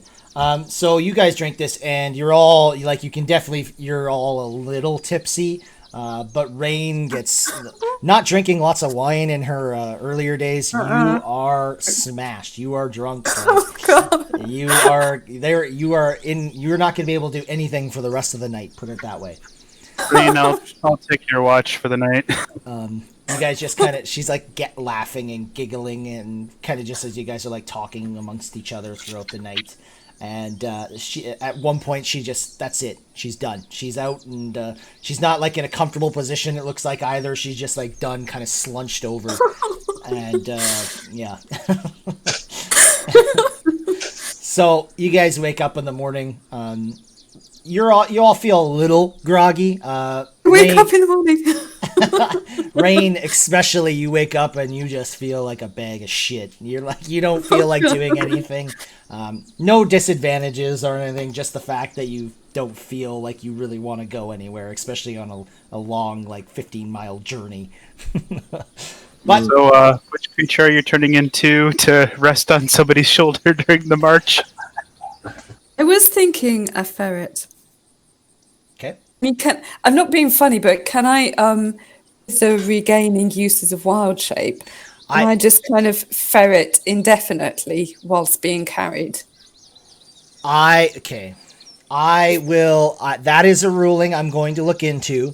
But for right now, I'll let you be a hungover ferret on someone's shoulder. So. Thank you. That would be wonderful. So Rain says groggily, "Please, could someone carry me? I'll try not to be sick." I'll do the gallant thing. Thank you. Okay. So Rain wild shapes into a bluish grey ferret, and she kind of climbs carefully up your arm and kind of drapes herself around your neck like a little furry scarf. And just kind of hangs there. All right, so I'm gonna just I'll just throw you guys on here. I'll just adjust it. I just like to see marching orders. So let's get all of you. We can just make you a little smaller to make sense of it. Let's get all of you to roll, or not roll, just throw your marching orders. So you're heading towards this area from here. Who's going to lead the pack? Who's going to be behind? Whoever's in front? Who's kind of watching? The front area. Is anyone watching the sides? Who's watching the back? Things like that. I'll go in front. I have a high draped? and wisdom. I'm used to spotting things, so I'll stay up front. Okay, so we'll lead the way. I'm not very perceptive, so maybe the middle. Just going to hang out with Zanus. Okay. I can be in the back then, I guess. As the first hour approaches, I'm like looking over my shoulder, waiting and watching to see if she reforms on top of him. No, Rain just kind of dangles. So so when you're doing your marching order, like I would expect something kind of like, that. Like obviously Rain, you're going to be basically right on top of Zanus. But like that's how I kind of want to see you guys when you're traveling a certain direction. So who's in front, heading towards that direction? Strike and I were going to be side by side. Front.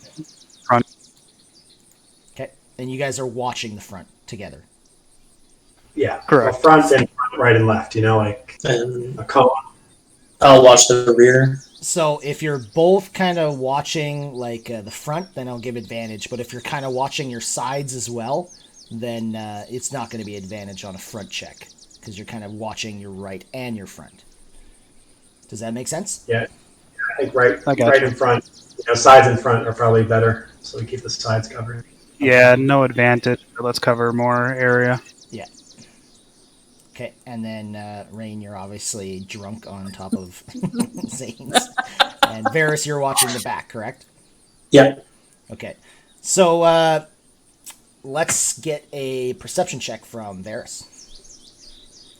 So you guys are you start on your way past Nomengard. You guys are kind of somewhat, in these foothills, and out behind you, Varys, you hear this loud roar. Kind of like echoes slightly off the mountains behind you. And as you kind of look in behind you, you see this massive white dragon. And it's almost like the size of like an elephant. And it's way out in the distance, kind of almost near what looks like Nomengard. But it's kind of flying like up in above the mountains, and it looks like it's heading towards the east side of these mountains. It does not look like it has seen you at this point. All right, I guess I yell up to everyone. Did everyone see that dragon? Nope. And as you guys, like, he kind of points out to where it is. It's obvious. You all see this thing. The cover nearby.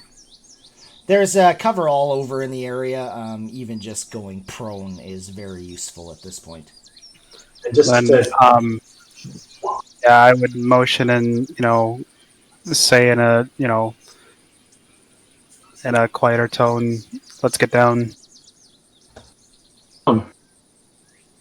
Okay. So there- cover, crouch. for foliage, What was that? foliage and bushes and stuff. Yeah, there's all kinds of, there's some trees and whatnot around you. Even some like larger like little hills that you can kind of hide behind. It's not like you guys are in a wide open field with nothing around you. I know it kind of looks like that according to the map, but it's not like that at all. All right.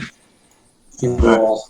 And this Go to thing, hiding. this Go to thing the bushes. is, Yeah, this thing's hide. probably about you would say probably about 5 miles away from you, so you can just barely see this thing. You kind of just heard a loud roar almost echo off these mountains. Unfortunately, it was only Varys that actually heard that. So, but everybody kind of just tucks down, and everybody kind of like just waits, and this thing flies off, and it does in fact kind of head off into the mountains. Very hard to tell, but you guys kind of wait several minutes just to make sure that it is gone. But this is the first time that you guys have basically caught an image of this, except for a couple of you that have seen it before.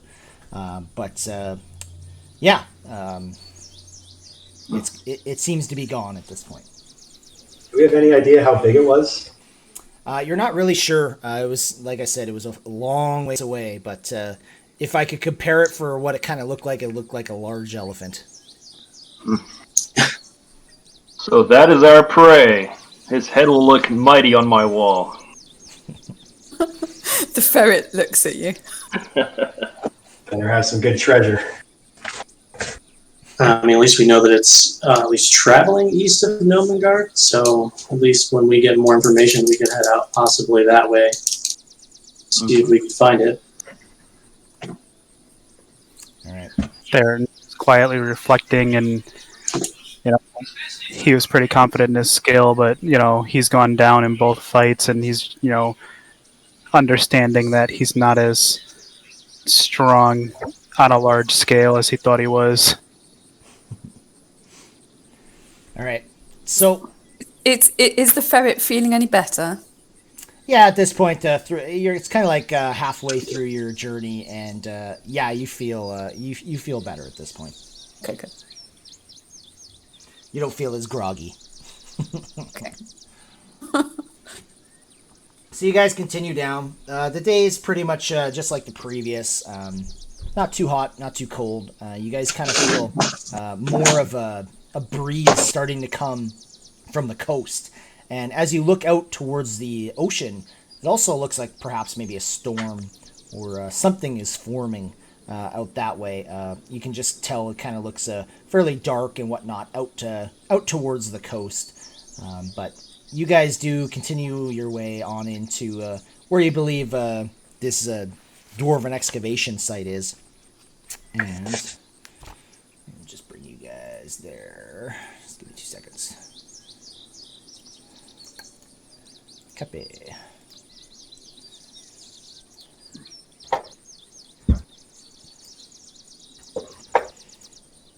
Just loading our characters in here. Just 2 seconds.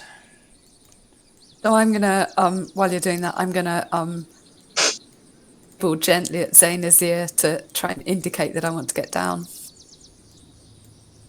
Want to get down? Oh, Jesus. Ferret nibble. Yeah. The ferret nibbles your ear again. Alright, I set you on the ground. Thank you. All right. So, I'm gonna stay ferrety. I can do that for another hour, right? yeah. Want me to change back? I mean, you can. You're still traveling at this point. Okay. So I'll assume by the time you get to where you want to be, you've changed back. Okay. Yep. Okay. So, I thank Zaina's when I can talk again. Okay. All right, so you guys continue on your way, and you're pretty sure you found the location of this. However, it's very dark. So those of you that do not have night vision, which I think everybody does, Yeah. pretty sure everyone does. You're all a bunch of elves, and I believe Tritons have it as well. Right. So, anyways, this is what you guys see. I'm pretty sure you threatened to make us pay for it later.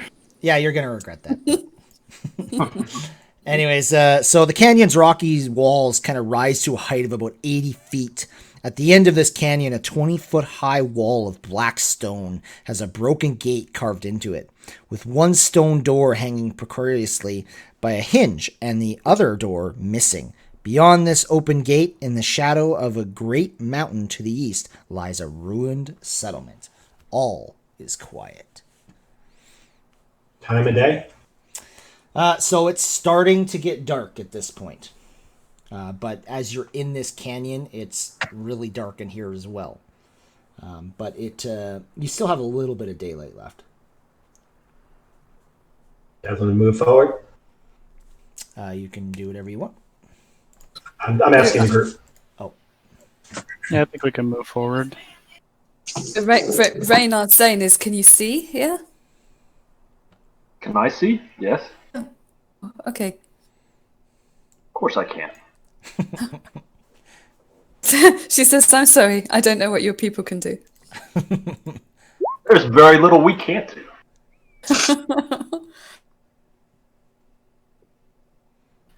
I'm gonna move slowly along the wall on the right.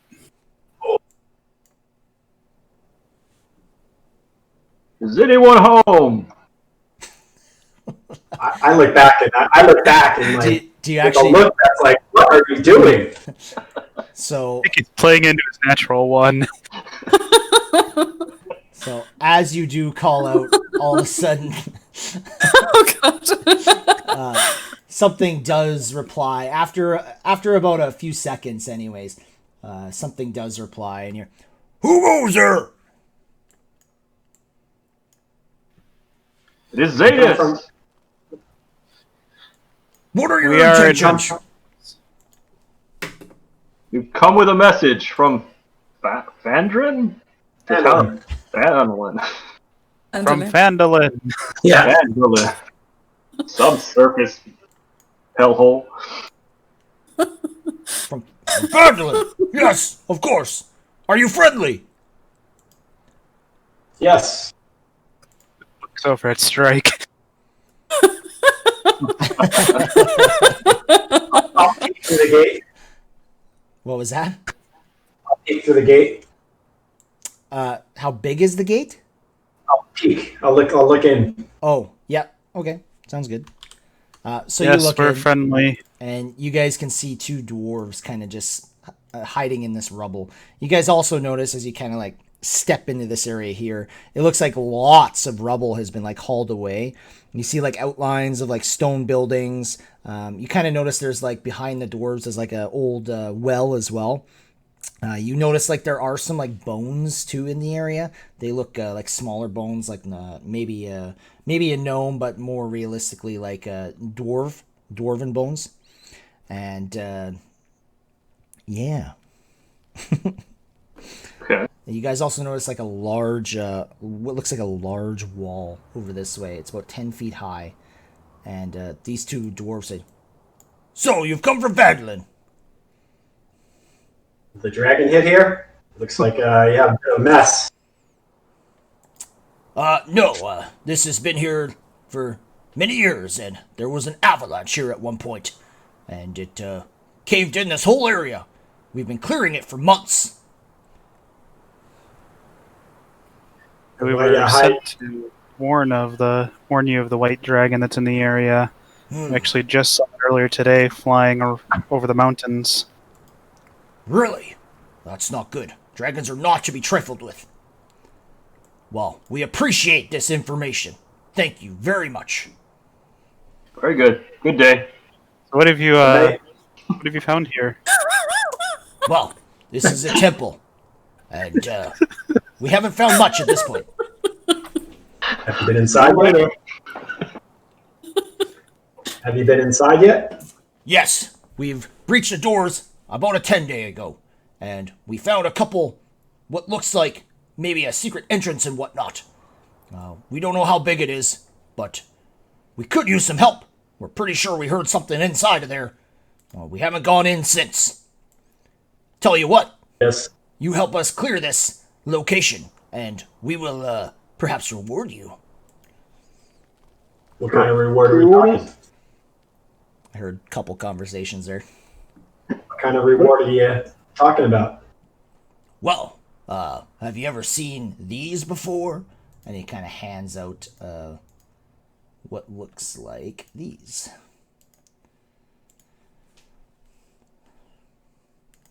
Those are stones. Yes, but magical stones. They're called sending stones. You can communicate with each other from very, very long distances. How far is very far? Well, I don't know if there's a distance value to that at all. I just know it can be very, very far. Do any of us know what these are? You can roll histories. See if you've ever read up on these damn things before. No, you guys have never heard of them. Can you show me that they actually work? Sure. And he passes one off to you, and he's like, "Just go head down the back where you came from, and I'll prove it to you." I'll say hello. And he says, "You hear me?" And you can hear, basically like telepathically, that he is communicating with you. Any feedback? You hear a super loud whistling noise. If it's not clear, I'm going to persuade for more stuff. No, it's pretty clear. All right, I hand him back the stone, and I look at the group and say that these could be useful. Nods. I suppose. So we can use these to communicate with each other whenever we want. They're right up there with that collapsing pole. Yeah, I know where you can shove that, by the way. Yeah. But so it's just they are limited. You can't speak too much within a day, so you have to use them wisely. It's too much. Are we talking about a couple times, one time? Well, basically the one time. Okay. It says, Could be Rain good says for they don't belong to it. An emergency. Exactly. Rain says, what is it you want us to do? Well, like we said, we heard something within this location, up in this temple. If you could go up there and make sure that nothing is inside of there that will hurt us and help us explore, then we will gladly give you these stones in return. Look at the group. Sounds good to See me. what they're gonna say. I nod. What was that? I heard like 4 conversations at once. I said I nod. Oof. I think you're cutting out there. I couldn't hear that. I just said I nod my head. Oh, I see. Yep. All right, But he onward will. then. So you kind of notice like a partially collapsed 10-foot wall. It kind of separates this courtyard from the settlement to the west of it. And you also notice there's like 3 heaps of like rubble, and they're like piled pretty high. You're pretty sure that's kind of where they've been like putting all this. And kind of hewn from the canyon's back wall, a 30-foot high temple facade features steps rising to a stone platform. Cut into this facade is 10-foot high open doorway, flanked by crumbling, life-size granite statues of cloaked dwarves. Evil grins can be seen on their weather-worn faces. Magnus, are you Negotiation cutting? over? What was that? Is the negotiation over? Everyone I just think ran so. off. I I'm glad think we're so, all in yeah. consensus then. Well, that's why I nodded. And I thought everyone said yes. So. I said sounds good to me, and I just headed off. Yeah. Zanus is like, wait, what just happened? Right, that's not consensus.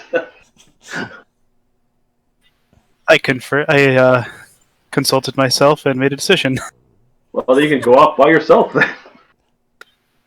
I look back at Zanus and I just say, is there something else you want? Yeah, I was thinking gold might be worth more than these stones. Yeah, sure, we can give you gold rather than the stones if you prefer. We have no issues with that. I look at Zanus. I say, I prefer the stones. I guess we disagree. What's everybody else say?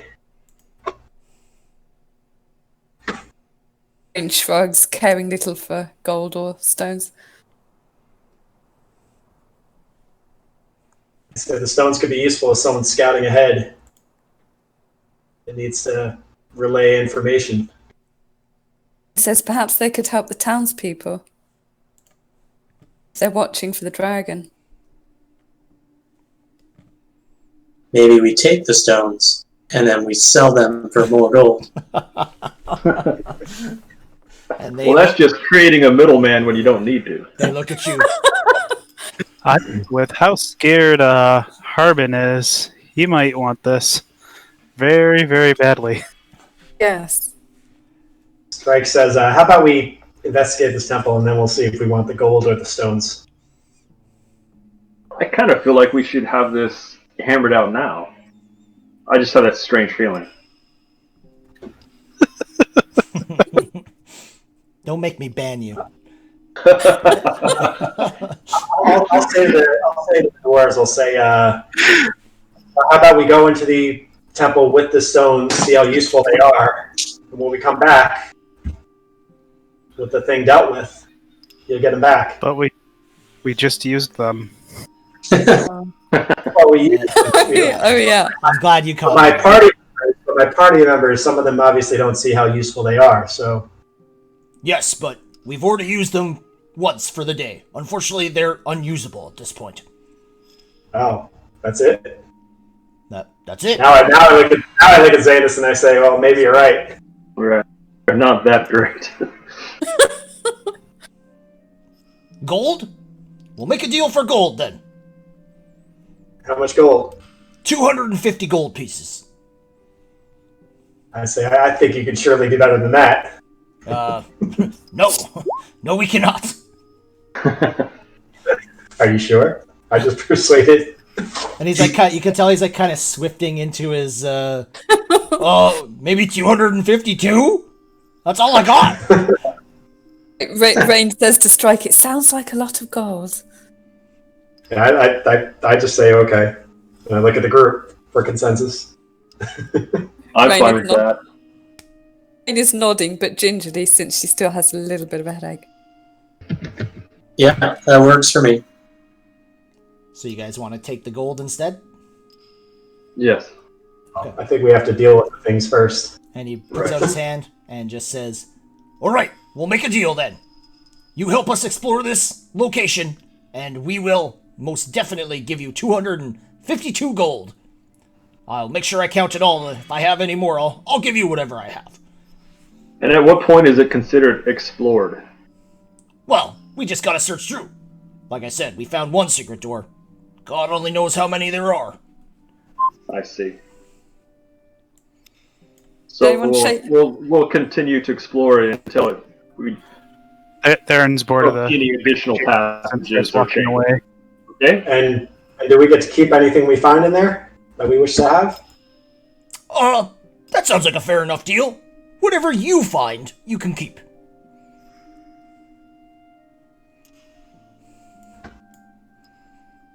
Is someone going to shake hands with him?